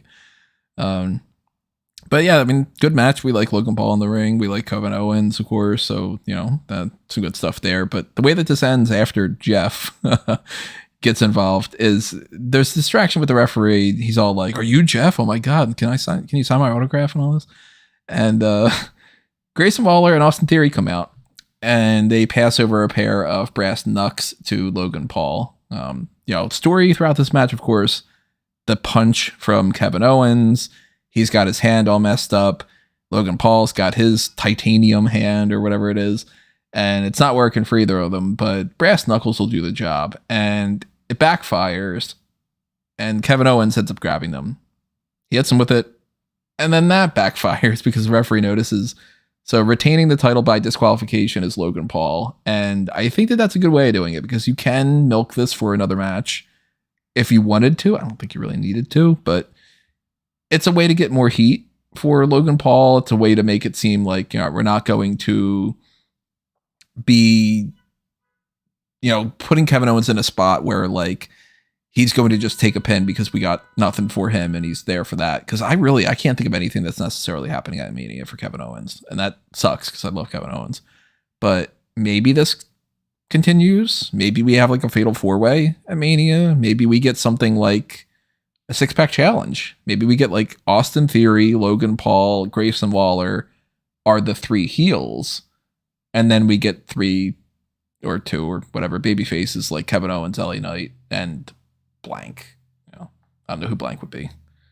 I'm not going to worry about blank. You can worry about blank. Yeah. That's the only thing I can really see going forward though. But any other suggestions in the chat and stuff? They'll fight in Australia and then figure something else out for Logan on WrestleMania time. And what about Kevin Owens? You think there's anything that's in there for him? Like I said, the Andre, maybe. It's just, I think they should have done this last year. They should have done everything last year. But maybe he just really bands together and helps Cody make sure, take out the rest of the bloodline with chairs. That's what Kevin Owens should be doing the whole night. Just be the enforcer and just sit by the ring with a chair. He's the new executive chairman, and then they can spin it that way, right? They got They do Frankie need on new this. executives. Frankie said that he thought Owens had this. For a little bit there, they got me. I thought that maybe they were going to have a title change. You guys get fooled by that by any moment? Not for the brass knucks, but initially when it seemed like he had caught them, I thought Stunner 1, 2, 3 might be the way we're going here. And I wouldn't have been too mad because KO needs something to do. I would say I thought the camera work for the brass knuck shot and then the pinfall. The referee's fate. The refs catching the referee's face, spotting the brass knucks, and then focusing in on the brass knucks. I thought that was very, very well done. Shout out to not Kevin Dunn, whoever you are. So was his name like Ryan Feely? Was it? I can't remember this whoever this new dude's name is. Is it Lee Fitting? Lee Fitting, that's it. Lee Fitting. All right, you can't win and at me anymore for your shady work at ESPN, but you did really well here. You can see that his touches are starting to influence it. There's a lot more people like walking around backstage with their nameplates being demonstrated. You had those things in both the Rumble matches of having that little timer in the top left-hand corner every now and again saying who had the most time of the people currently in the Rumble match. I like that. That was a cool addition to the way that they're doing that. I hope they can keep that going forward. Yeah. But this match was just it was just very kind of indie-refic between these two. Logan was targeting the hand of Kevin Owens for a fair chunk of it, but then it was just hit big move after big move after big move. I like the fact that Corey Graves talking about how he said that Logan Paul can't superplex Kevin Owens because no one ever superplexes Kevin Owens. So he goes suplex Kevin Owens and then he hits his downward spiral kind of fisherman suplex off of it. That was Kevin Owens obviously doing it instead. So nobody can ever superplex Kevin Owens off of the top rope. But yeah, then it was just trading right hand finishes constantly. But yeah, it was a fun match. Not one that I'm will live super long in the memory. But yeah, better than the match that preceded it. And it might have some major implications going forward of maybe they do have some kind of plan for the US title that we're kind of not seeing going forward that made obviously on SmackDown this week or something. Logan Paul, Austin Theory, and Grayson Waller should be a faction from Michael there. Ashton saying, I wish they showed most eliminations in the future on the screen like the time. I forgot to mention in the Women's Rumble, but that shot of Liv, Jade, Bianca, and Tiffany staring sitting down at ringside was great. I didn't see that. Little shot. After Bailey had won. After Bailey won, they got a good shot of Naomi, Becky, Liv. They got them all just damn. Yeah, it was just staring. And they would eventually get the winner of the Men's Rumble and the loser with the same shot. Huh. Yeah, I didn't notice that. So now we're going to switch over to the Men's Royal Rumble match. I am almost done with my statistics, by the way, everybody. we're getting there. I just need to calculate how many people got how many right on the final four because people didn't put them in alphabetical order. So it's hard I do apologize. You know what? Yeah, I apologize. I did not make your life easy tonight, but I make your life easier most nights. So you get a pass. Yeah. A lot of people seemingly got quite a bit of them in here. And, kudos to them. Some people getting all four correctly. Myself being one of them. But the lineup for this now, I was pissed about this. Number one comes out and it's Jey Uso. And I went, damn it to hell. Because we both had Jimmy first, then Jay. So I'll expose this about the Royal Rumble setup that I had. I kept what I had written down last, a week and a half, 2 weeks ago or something. I had filled this out way prior to this, and I had Bianca number 1, Naomi number 3, a couple things around like that. AJ, I kind of kept the same way. My original idea for this was it's going to start off with Finn Balor. And then it would go to Cody Rhodes because I was like, oh, Finn can last a while and we could do the whole thing that I thought we were going to get with Damage Control where it's one person every 5 or something. Yeah, they did not care. They didn't care whatsoever. So they did not care, sir. I'm going to, by the time we get to the hot tags, I'm going to look at my original thing and see if I would have gotten anybody right on that. But I I did reach a point where I was like, oh, it's going to be Jimmy and Jay at number 1 and number 2. That's interesting. Okay.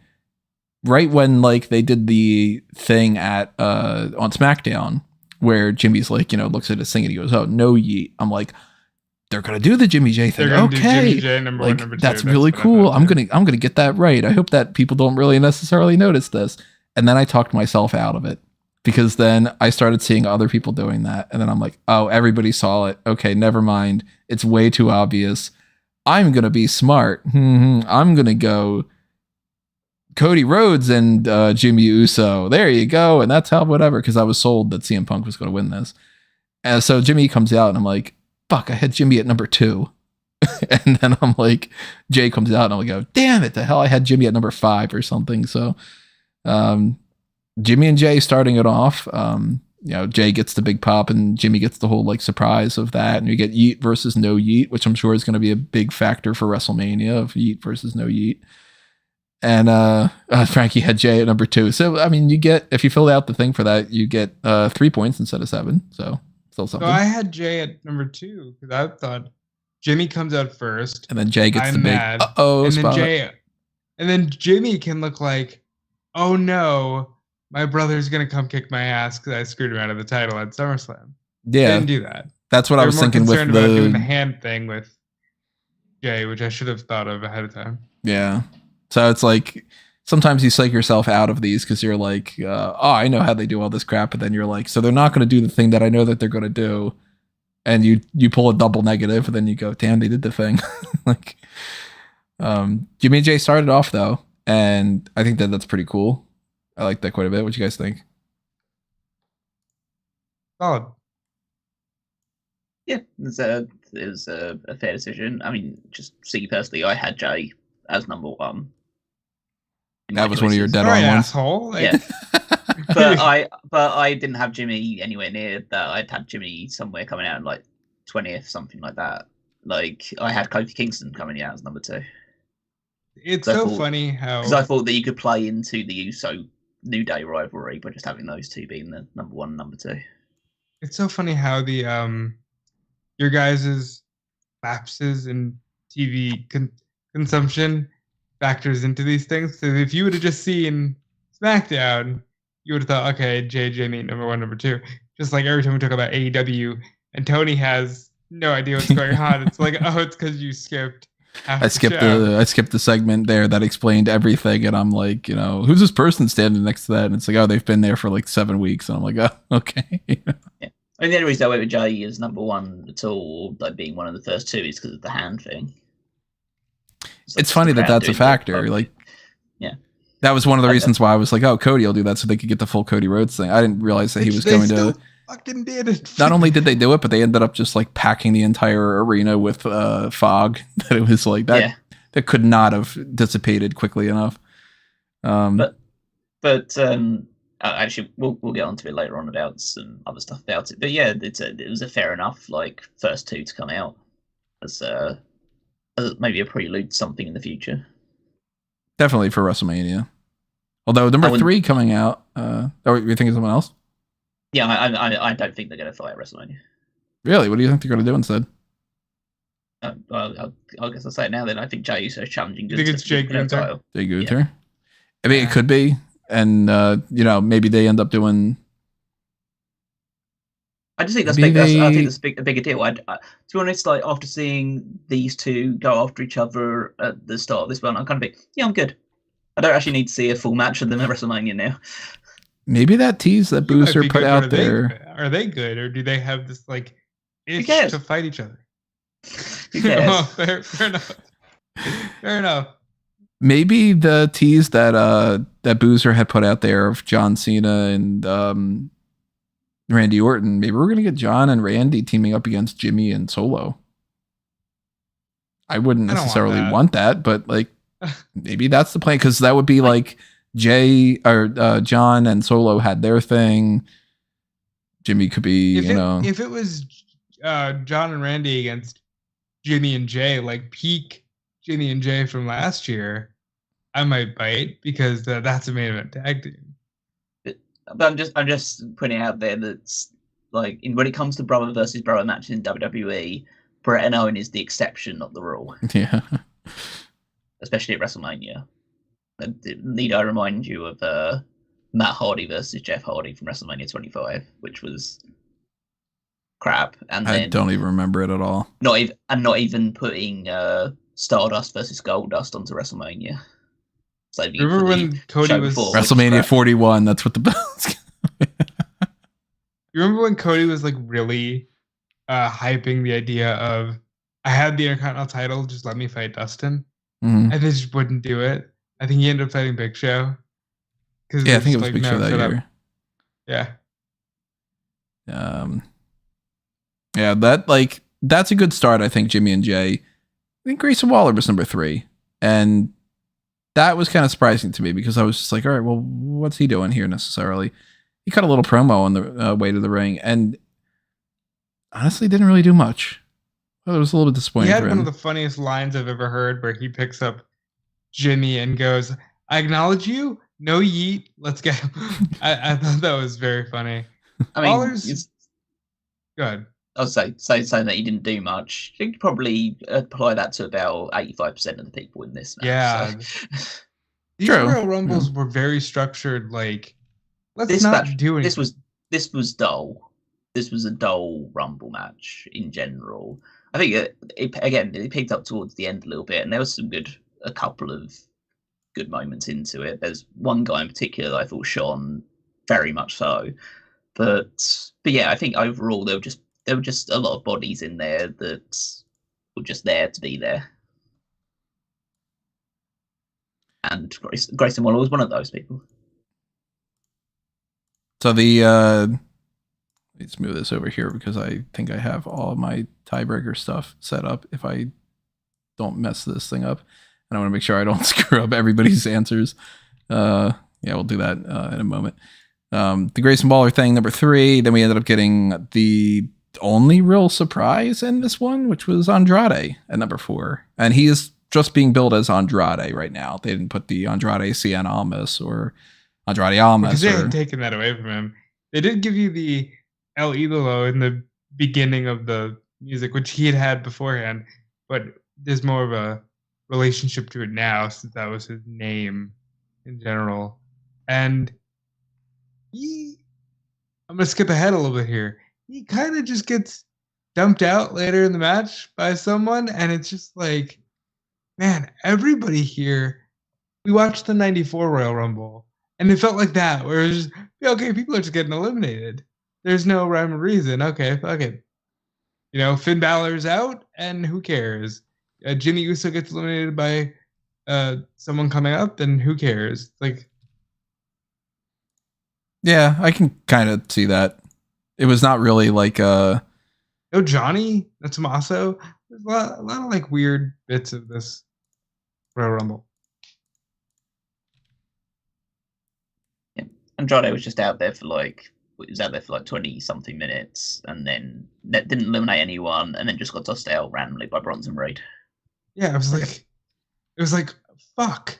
Welcome back to this. You just had a great run in the Continental Classic. I understand that the rest of the run wasn't tremendous, but welcome back to this.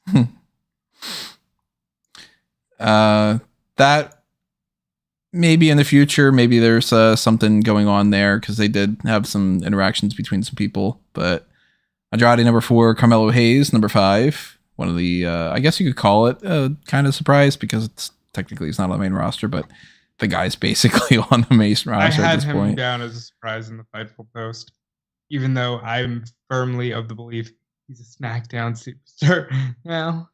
It's weird because they still don't want to fully say certain people are certain people on the roster. Like Von Wagner's still not listed as an NXT star. He's just listed as a free agent. It's like, no, you made that guy a free agent and promptly didn't do fuck all with him. He's just been on NXT. So, that's kind of weird, but they're still classifying him as an NXT star, not a SmackDown star. Grayson Waller gets eliminated by Carmelo Hayes. He's just in and out within 2 eliminations or 2 entrants. Shinsuke Nakamura is next. Santos Escobar is next. They had a little spot there, Santos and Andrade, where he's like, "Can you do the, we're in the group together?" And Andrade's like, "Fuck you, dude. I'm not in that." Daniel asking in the chat, where was Pete Dunne? Pete Dunne, one of the people that I pretty early when I was looking at how many people were in this, that I was just like, I guess Pete Dunne's not going to be in it, Yeah, where was Pete Dunne? Again, where was Johnny? Where was Tommaso? Especially because you got a tag team title match to build. By the way, I'm going to spoil this now because Damian Priest doesn't come out to like 28. But like 0 interaction between the Judgment Day members in that way. R-Truth got the most interaction. Yeah. Priest was just sort of there. He doesn't help Balor. He doesn't hurt Balor because Balor's long gone by the time he gets out there. Just a weird structuring. Oh, and Frankie in the chat, by the way, saying, I think that the plan was Gunther to drop the title to Jay at Elimination Chamber, do Uso IC title, Gunther Brock non-title. Could be the plan. There's no reason not to do that. Gunther can't go to Elimination Chamber. He has to stay in the United States. Yeah. Stop acting like they don't do title matches on Raw. Well, he was saying about doing the title thing at Elimination Chamber. Yeah, like that can't happen at Elimination Chamber. Gunther's not going to be there. So it could happen on Raw. And they can maybe do something like that going forward. Although, I don't know for sure. See some of these other things in this chat here. Ted's asking what time it is in the UK. It's like 7 a.m. Yeah, cool, 7. It's going to be even longer if we keep going like this, right? But listen, I just want to know what you're eating for breakfast. I like sleep is what I'm eating for breakfast. Cody leaving AEW was the best thing he ever did in his career. So happy. No, Cody leaving WWE was the best thing he ever did in his career. That is correct. It's step 1. Yeah, it's a multi-step process. He's like Heath Slater. He's got kids, maybe. Chad Gable, I don't like. What about Chad Gable? You don't like, Ashton? Let's see. Let's move on here. Is it that Chad Gable wasn't in the match? Could be that, yeah. I mean, no Chad, no Otis. Even though they were announced to be in the match. Chad, Otis, and Akira Tozawa were all announced to be in this match. But I had Tozawa down as my shortest time, and he wasn't even there, so I win. Yeah, Ashton means not being in the Royal Rumble, not being a fan of that. After Santos was carrying Cross, another person, when he came out, I was just like, who the hell's coming out? I'm like, oh, okay. Dominic Mysterio, Carlito takes out Santos. At that point, I was like, oh, okay, so Ray's not in this. Because I was just assuming that Ray was going to be in this match and he was going to take out Santos. And I'm like, there you go. There goes my, I think I had put him at number 30 because I was like, I can't think of who's going to replace Brock. Because I was dead set on Brock as number 30 until 2 days ago. And then it became, never mind. I still left Brock at number 30 in my final predictions because I just felt they're not going to. No, they're just going to put him into the match still. No, I knew because this dude tried to bounce when Vince was out the first time, and now we know why. But they don't want to focus on the negatives, Rob. Yeah. But now we know.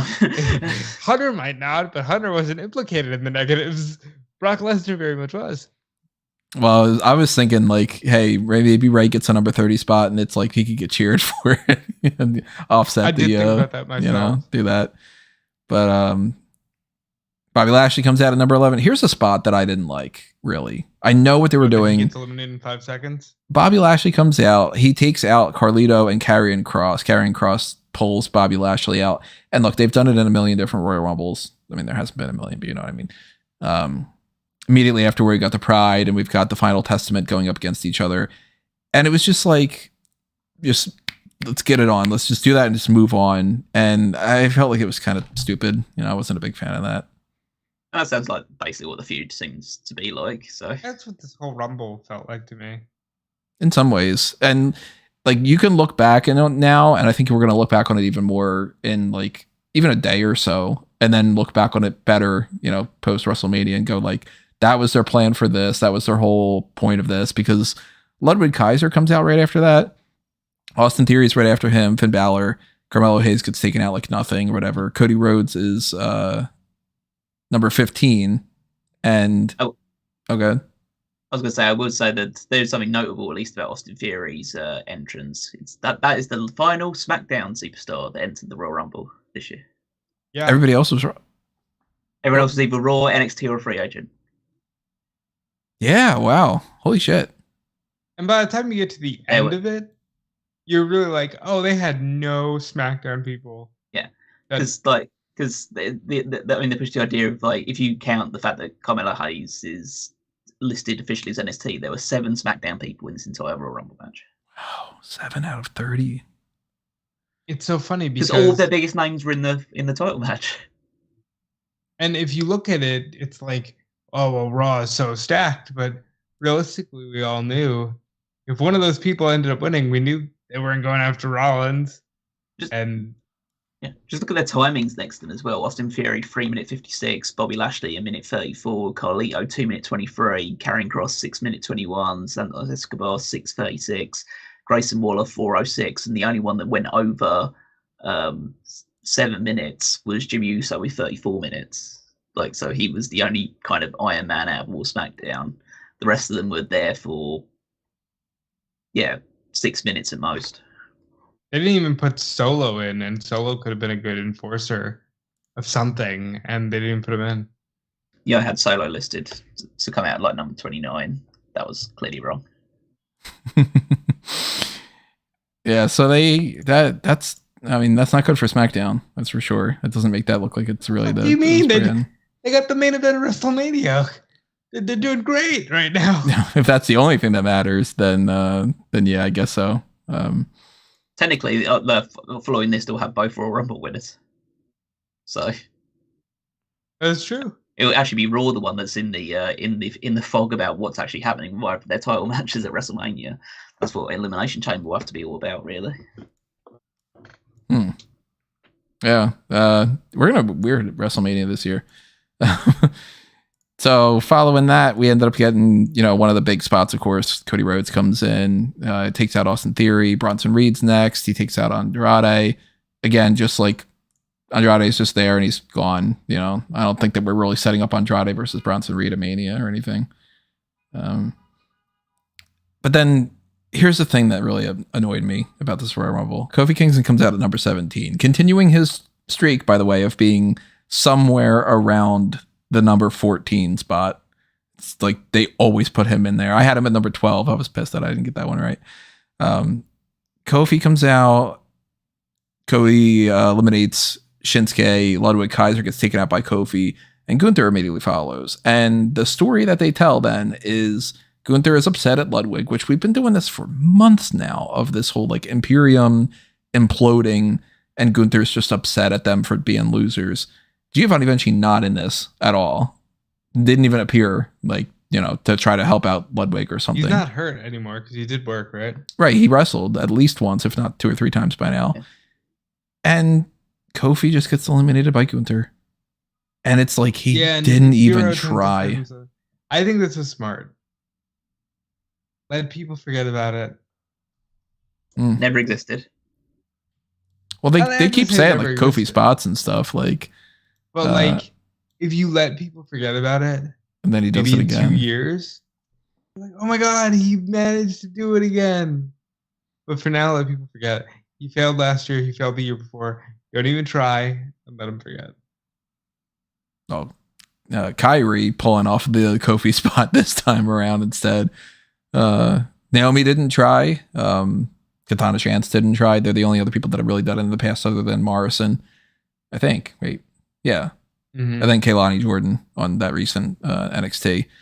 But Ivar comes out after that. Ivar's just doing his thing, not doing anything super special. And then Braun Breaker comes out, and they make a big fuss over Braun Breaker in this match. He immediately takes out Jimmy Uso. I was pissed. What are we accomplishing here? Like, that floored me because I was like, of course, Jimmy and Jay, one of them's going to eliminate the other one. Like, I thought Jimmy was going to eliminate Jay, and then maybe Cody would eliminate Jimmy, and it would be kind of like one of those things or something. For Braun to just be like, fuck you, you're out. I was just like, Braun Breaker eliminates him? Okay. And then Braun Breaker eliminates Finn Balor, and I'm like, we didn't even get Damian Priest yet. And Finn Balor's out here, already gone. What was up? I mean, a lot of those things made no real sense, but it's kind of all swayed in the idea that Braun Breaker was the MVP of this match. He totally was. Yeah. He was the most. It was the most exciting time of the entire Rumble match, outside of the obviously ending stretch stuff when Bron Breakker was in the match. Crazy his appearances here. And then they end up doing a big thing with Omos afterward. Bronson Reed gets taken out by him. Ivar gets taken out by him. So, Omos doing a good thing. But you got Omos in the ring. You got Bron Breakker in the ring. They're looking at them as like Bron Breakker's, stepping up to the giant and all. And then Pat McAfee goes from the commentary table to enter the Royal Rumble, stand there, look kind of afraid, climb over the ropes, come back in, and then do it again. And then do it again, decide he doesn't want this. I think that this sucked. I think that it sucked too. I think throw Trick Williams in there instead of this spot. Throw Von Wagner in there. Throw Dragon Lee. Yeah, Dragon Lee not in this. Yeah. Star. Pete Dunne could have been in that spot. You could have put Chad Gable in there. Exists. Just somebody. Anybody. Realistically, look, if you put Otis in there, we know he's not going to win anyway or whatever. But this just wasn't funny enough to justify it to me. I didn't get it. I know what they were going for, obviously, but I didn't think that it landed all that well. You hated it too, right, Callum? Oh yeah, it was lame, but it would just be just any of the names that you mentioned, just throwing them in there would just be just another body for X person to throw over, so it wouldn't have mattered. I guess I prefer them doing something different or trying to do something funny and interesting with this rather than just throw X random name into it, just do nothing in the Rumble either. But yeah, as you say, it wasn't funny or interesting, so they failed. But they would have failed either way. Frankie's suggesting maybe Breakker was Brock's replacement. No, I think Breakker was set. I think that there's a chance. Because the stare down with him and Omos, we got that Brock Lesnar versus Omos thing. That could have been a spot for that. Well, yeah, fundamentally, realistically, the only real changes for that could be maybe Pat McAfee thing was just he was going to do commentary, and then they just said, hey, do you just want to be in the Rumble as well? Because we have an extra spot now. Yeah, it could be that. Maybe they just bumped everybody up a little bit, in the timing or something. And maybe, number 30 was supposed to be number 29. I'd rather see Green Smiley shirt guy over what Pat did. Trick would have had a huge pop tonight. Yeah, probably. I think he would have. The Pat McAfee stuff goes there. Omos gets taken out by Bron Breakker, then Bron Breakker gets taken out by Dom. I thought that was kind of funny that Dom got a good little elimination there. Of all fucking people. You do all that work to build up Bron Breakker and have a really cool showing for the period that he was in there, and then you have Dominic Mysterio eliminate him. Could you not have someone of substance eliminate him? Hey, he got hardened up in prison there. JD McDonough comes out after that. R-Truth follows him. JD gets quickly eliminated by Jey Uso. I'm assuming he was speared on the floor by Bron Breakker in his entrance. So yeah, he gets that attack on there. Did they say yet who has the shortest amount of time? That's the only thing I'm waiting for yet on my. It has to be JD. If you count JD only existing from the time he was thrown in and then being thrown out, then it's him. Everything that I'm checking so far doesn't really have the times and stuff. It's mostly, and if I go by the Wikipedia thing, they have up to Omos on there. So, I'm assuming that it's JD because I don't think anybody else got eliminated any quicker than he was only a few seconds at most, and everybody else at least lasted a minute. So yeah, it's got to be JD then. So he's listed currently, JD McDonough on Wikipedia as being 3 seconds. Oh, is he listed on that? Now that I just refreshed it, yeah, 3 seconds. So yeah. The Wikipedia things, by the way, for everybody who wants to know, they could change, but they change kind of minimally. It's sort of it's not really they change it in a way that ends up being, hey, it was 20 minutes instead of 15. But that whole R-Truth thing, another funny moment throughout this. I liked that quite a bit. I thought that was pretty funny. They did going for the hot tag was a great little way to twist that, and the fact that they went with it as well with that he actually got tagged in and it's kind of doing that. I like that. That was one of my favorite bits about this. Any interesting thing right around that time? The Miz came out, Awesome Truth reunites, Damian Priest is out there. Damian Priest goes right after R-Truth. It's just like, stop clowning around. CM Punk, of course, stop me if there's anything to talk about. CM Punk is out. Punk comes in at the number Bret Hart came in 94. I immediately pointed that out because I was waiting on it as soon as I realized, we're getting down the home stretch. He's going to do Bret 94. Yep. And Bailey being number 3 is like, okay, that's Flair setting that record. By the way, I did call that on my run sheet. I did have Bailey number 3. See, now I had CM Punk down at 27 for like leading up to all this. And when I rearranged everybody, I moved him up to 24 because I was just like, yes. I gotta feel like maybe this person goes afterward and all that. And I was like, damn, I should have just kept him on there because I was thinking the same thing. I'm like, he's gonna want to do the Bret Hart number and lucky number 27 and all. He takes out Dom. We got Ricochet, which at that point, I don't know if you guys were feeling. I was like, oh, Ricochet, I forgot about Ricochet. Crap, we only have like 2 more spots left, and I guess we're not getting any big surprises. In my head, and I knew we're gonna get Drew because we haven't gotten him yet. I felt like Sammy would be a person. And once we got Ricochet, I said, okay, maybe we're not doing The Rock. Because we didn't talk about it here, but I was very worried when Roman won that, they're going to do The Rock thing. Because you sent me the Boozer tweet of, that ending is going to hit like crack. Mm-hmm. And I know what he was saying. I know what he was thinking would hit like crack. But I think, I don't think it hit as strongly as people thought it was going to. Oh, we'll definitely talk about that.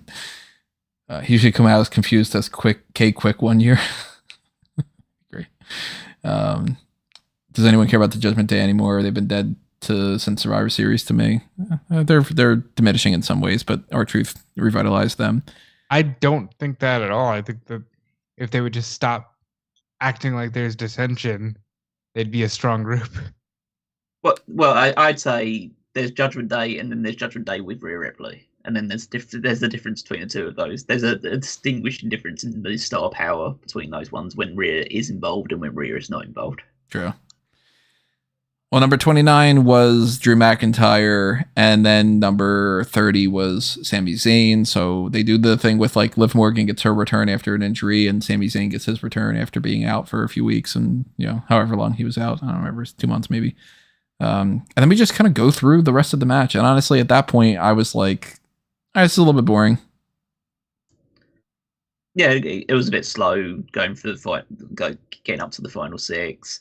And then, to be honest, all of this kind of dragged quite a bit because it just took a while to eliminate. Well, it took a while to then get to Damian Priest eliminated, and then Sammy was immediately thrown out afterwards. And then you just had a short span of time of Drew McIntyre and Gunther beating up on both of Cody Rhodes and CM Punk, and then McIntyre claymores everyone and gets CM Punk up to get him eliminated, and then Punk just gets underneath him and throws him out immediately without having much of a struggle. And then they decide to just basically replay the Rhodes and Gunther stuff from the previous year's Royal Rumble and have Rhodes eliminate him again. So this must now all be feeding hopefully into a big story about the fact that like Cody's essentially got Gunther's number. I'm not saying that Cody is the guy that beats him for the Intercontinental title, but that needs to be the big feud for Cody. Hopefully upon winning the world title is Gunther's the main destination of that. I could see that being the Bash at Berlin, or I could see them telling like a wait for next year, and we could see like Cody dropping the belt to Gunther or something. Yeah, a little bit of a switch up. And then they did what they've did as well last year, and what they've leaned a bit more towards too in recent years, which is like essentially ending the Royal Rumble with a mini match. Yeah, between Punk and Cody, and just in honesty, I thought this was really boring. Those two against each other. I thought it was slow. I thought they were just hitting a big move, falling down. One of them stands up, points towards the sign, or does a taunt, or cheers towards the crowd, and then the other guy hits big move, does the same exact thing. Really, like, I'll say bad, but really just not interesting. I see where you're going there, and I kind of agree in some ways because I when we got down to the final four, I was like, okay, what's the elimination style? Is it going to be like Cody takes out Gunther, Drew McIntyre gets out, but goes here, whatever? Then I'm like, all right, CM Punk's going to win. I was just assuming Punk's going to win. It's going to be whatever. I'm waiting for it to happen. At that point, I was already thinking to myself, though, I'm glad that The Rock didn't come out and that we didn't get him surprise number 30 and then he wins and it's whatever. So I was just resigned to Punk is going to at some point eliminate Cody. And when they're doing this match back and forth, I was kind of waiting for the finish to just happen. And when it did, I was just like, okay, shit, they went with Cody Rhodes. And I told you.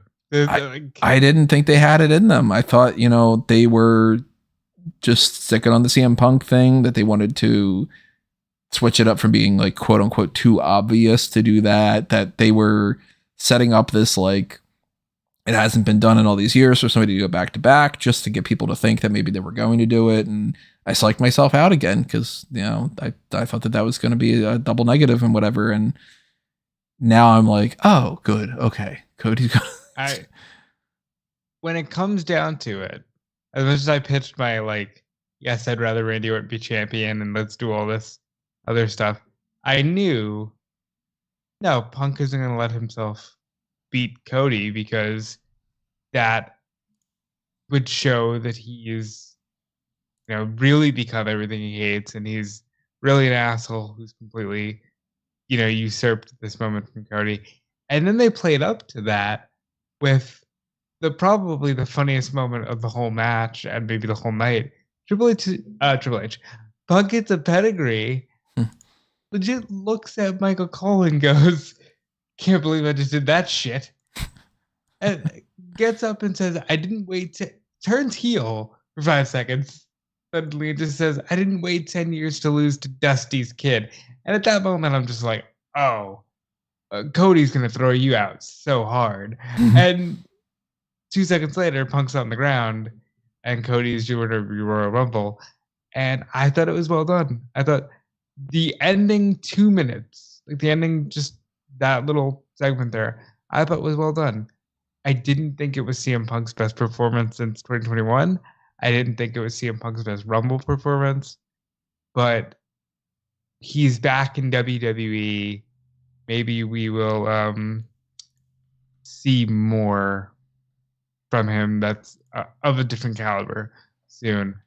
Cody, by the way, still did the Too Sweet, still did the Kenny Omega guns.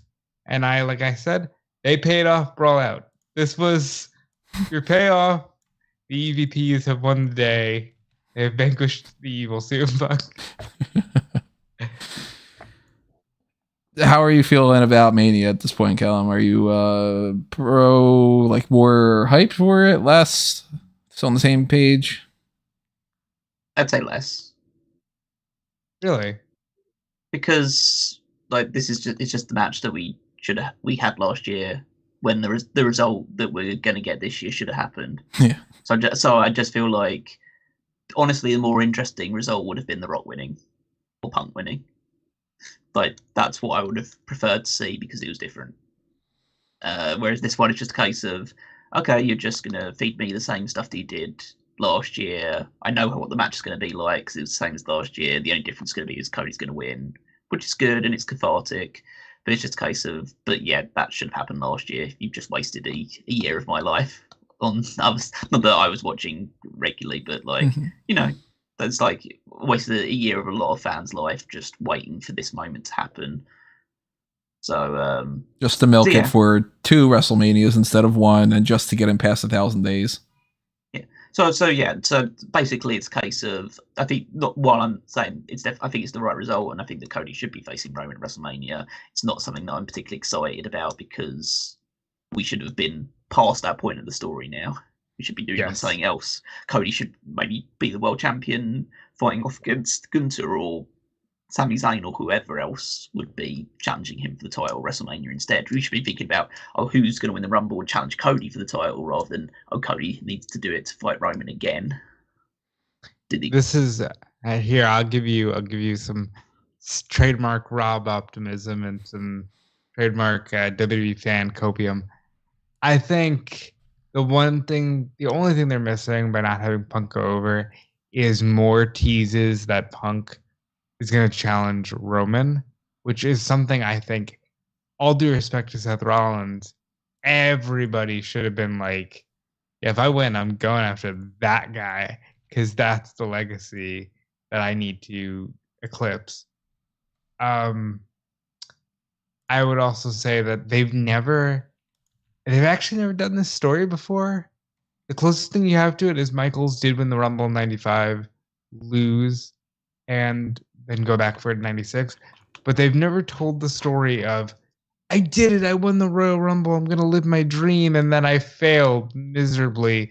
So now I have to go and do it again next year. They haven't told that story yet. They will this year. One more flaw I have with this is, yeah, I already knew who Cody was pointing at, but Cody should grab the mic and said, Roman Reigns, I'm fighting you at WrestleMania. He would later at the press conference, but he should have told the audience, I'm going to WrestleMania to fight Roman Reigns. Finish the story. They did say something along the lines of like, oh, I wonder who he's going to pick or something, which was like, hey, yeah. Roman, what inning are we in? Oh, yeah, they did say the what inning thing. So we have a chat question from, it was a Ted saying, who was Callum rooting for to win it? Drew, I remember he was super pissed off for the battle at the Palace, about Clash to Castle. Yeah. But so, like, who would you have wanted to see win the Royal Rumble this year? Well, all things considered, like, obviously without like backtracking and having Cody win and then do that kind of a thing. Like, did you have somebody in mind that you were thinking like this would have been like the best case scenario? Punk, probably. Just go with Punk and then have. Yeah, because I think you could tell a more interesting story of. I know, obviously, again, this is a good move to help alleviate fans' doubts that were worried about the whole Rock and Roman thing, but it's actually, there's more jeopardy in like building anticipation to the point of like, oh god, is Cody actually going to get this match with Roman? Now we know 2-3 months in advance that he is getting that match, and so that jeopardy's all eliminated, and there's no real jeopardy in the idea of like, oh, is Punk going to get the title shot with Rollins because there hasn't been that inbuilt story put in place. There hasn't been, or at least not that much legwork put into that story. So you can just like, oh yeah, Punk just wins an Elimination Chamber and then he gets it. It's just okay. Whereas with Cody, it's a bit more a case of, oh my god, what's he going to do? What does he need to do to get this match now? Yeah, he needs to finish that story. So yeah, Punk. If the goal is Punk versus Rollins at WrestleMania still for the world title, if that's still what the aim is, then I would have preferred that whoever won the Rumble would be the guy challenging Rollins for his title rather than the guy challenging Reigns. We got Robert Tony, you going to Mania. We don't have plans to go to Mania yet. Listen, buddy, the Royal Rumble was 45 minutes from my house. I'm sitting here. So no, I don't think I'm going to Philly. Does it count if I'm wearing a Flipadelphia? You're wearing a Flipadelphia t-shirt. Yeah, with the we tell you in Philadelphia. Does that count? Yeah, I didn't get tickets, and I went back and forth with being happy and sad about that. Another question in here: what's better, beating Thanos in Infinity War or financially vanquishing him in Endgame? You don't want to get me on that train talking about Marvel at 2 a.m. At 2 a.m. Yeah. So the last thing for us to say then, of course, we will talk about the ramifications of all this Royal Rumble stuff going forward, and all the ins and outs we're going to break down more. So the last thing to break down though is this predictions contest. And I've got some interesting results going on here. The lowest score that I can see that anybody had gotten, I believe, is a 26-point score. No, there's 2 or 3 people with a 23, and I don't think anybody got anything like 10s or anything. I'm not going to call out who got what or whatever, but I will say in like the top range of what we got going on here, I unfortunately came out number 7 out of all the people that had responded to this. I had 71 points. The people who got 76 points were, let me put them in bold here so I can see who is actually who. on there, read them out a little bit forward. But there was actually another person that got number 71 points. They were Maxim. And then we got Kaz Head and Max Wiles had gotten the number 6 spot in here. They scored just a little bit above. I think they was 74 points instead of my 71. The number 5 group people, we got 2 people for that. No, just one person for that. 5th highest score, Kat Benson, breaking the top 5 there. The people with number 4 highest scores, actually the first person who had filled this out. So that was Trent Williams. Congrats to Trent 4 for breaking the final 4 out of that. Number 6 spot, we got 2 people that had gotten the 70. That was the 74. Yeah. Or no, maybe I have this number right. I have this number wrong for that because I already did number 6. What am I doing here? So the number 3 spots and all that stuff. Point being, I don't know, I'm going crazy here. The number 2 spots, there were 2 people had gotten the second highest amount of that, which was Jalen and Addie Murphy had gotten there. So that means that either Callum or Rob won this. For real.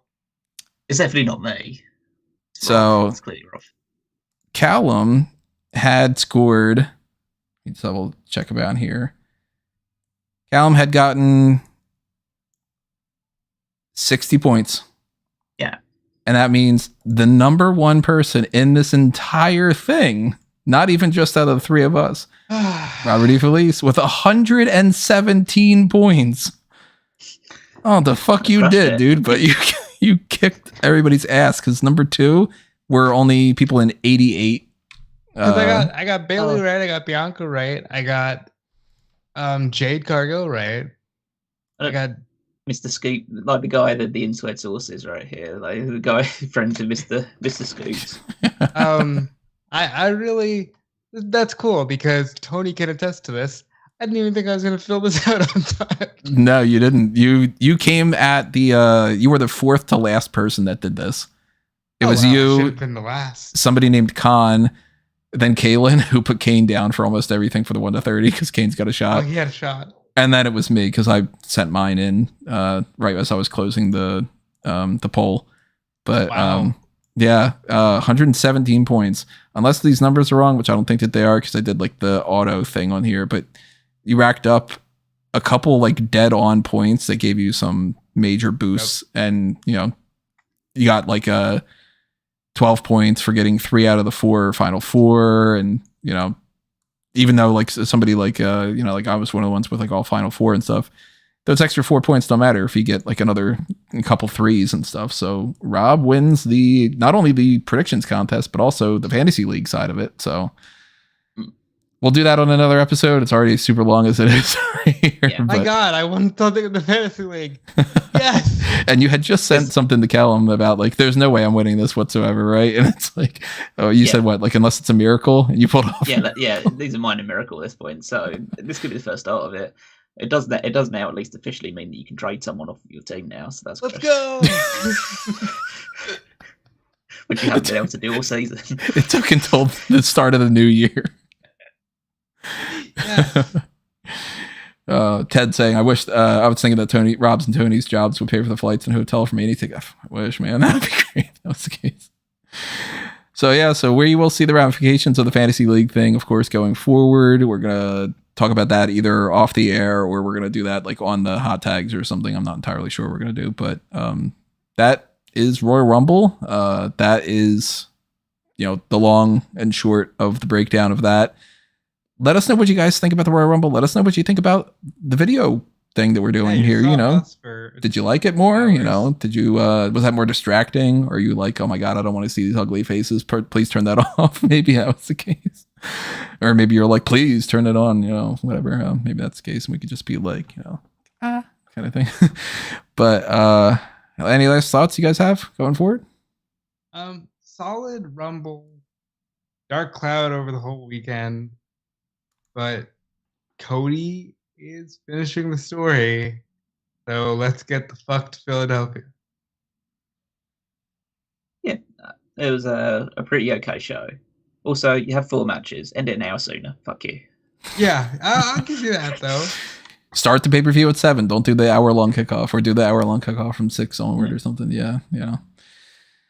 Well, that is our coverage for this, of course. So if you liked it, hit the like button. If you are checking this out on the audio-only feeds and stuff, and you didn't get to see the videos, then hop on over to YouTube and do that.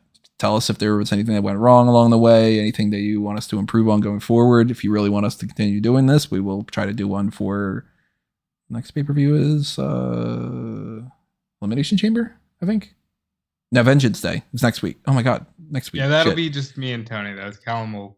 Yeah, probably not be watching NXT on that one. So maybe we'll have this going again for Vengeance Day. Maybe we run into some problems. I don't know. We'll see. You'll see. All that stuff. Tony and I on camera just by ourselves probably be a bit of a mess. Off camera, it's still a mess. So yeah, make sure you hit the like button if you did enjoy this and all. Double check that you're subscribed and make sure that you're following us on the things you can see on screen. I'm at Tony Mango. You can go to mangotree.com or the other link that's up there, anthonymango.com. Follow Rob and Callum. Yep, you can follow me everywhere at Dude Felice. That's on Twitter, Instagram, Twitch, dudefelice.com. Forever coming soon, boys and girls. But for now, I give you to Callum Wiggins, who's probably about ready for breakfast.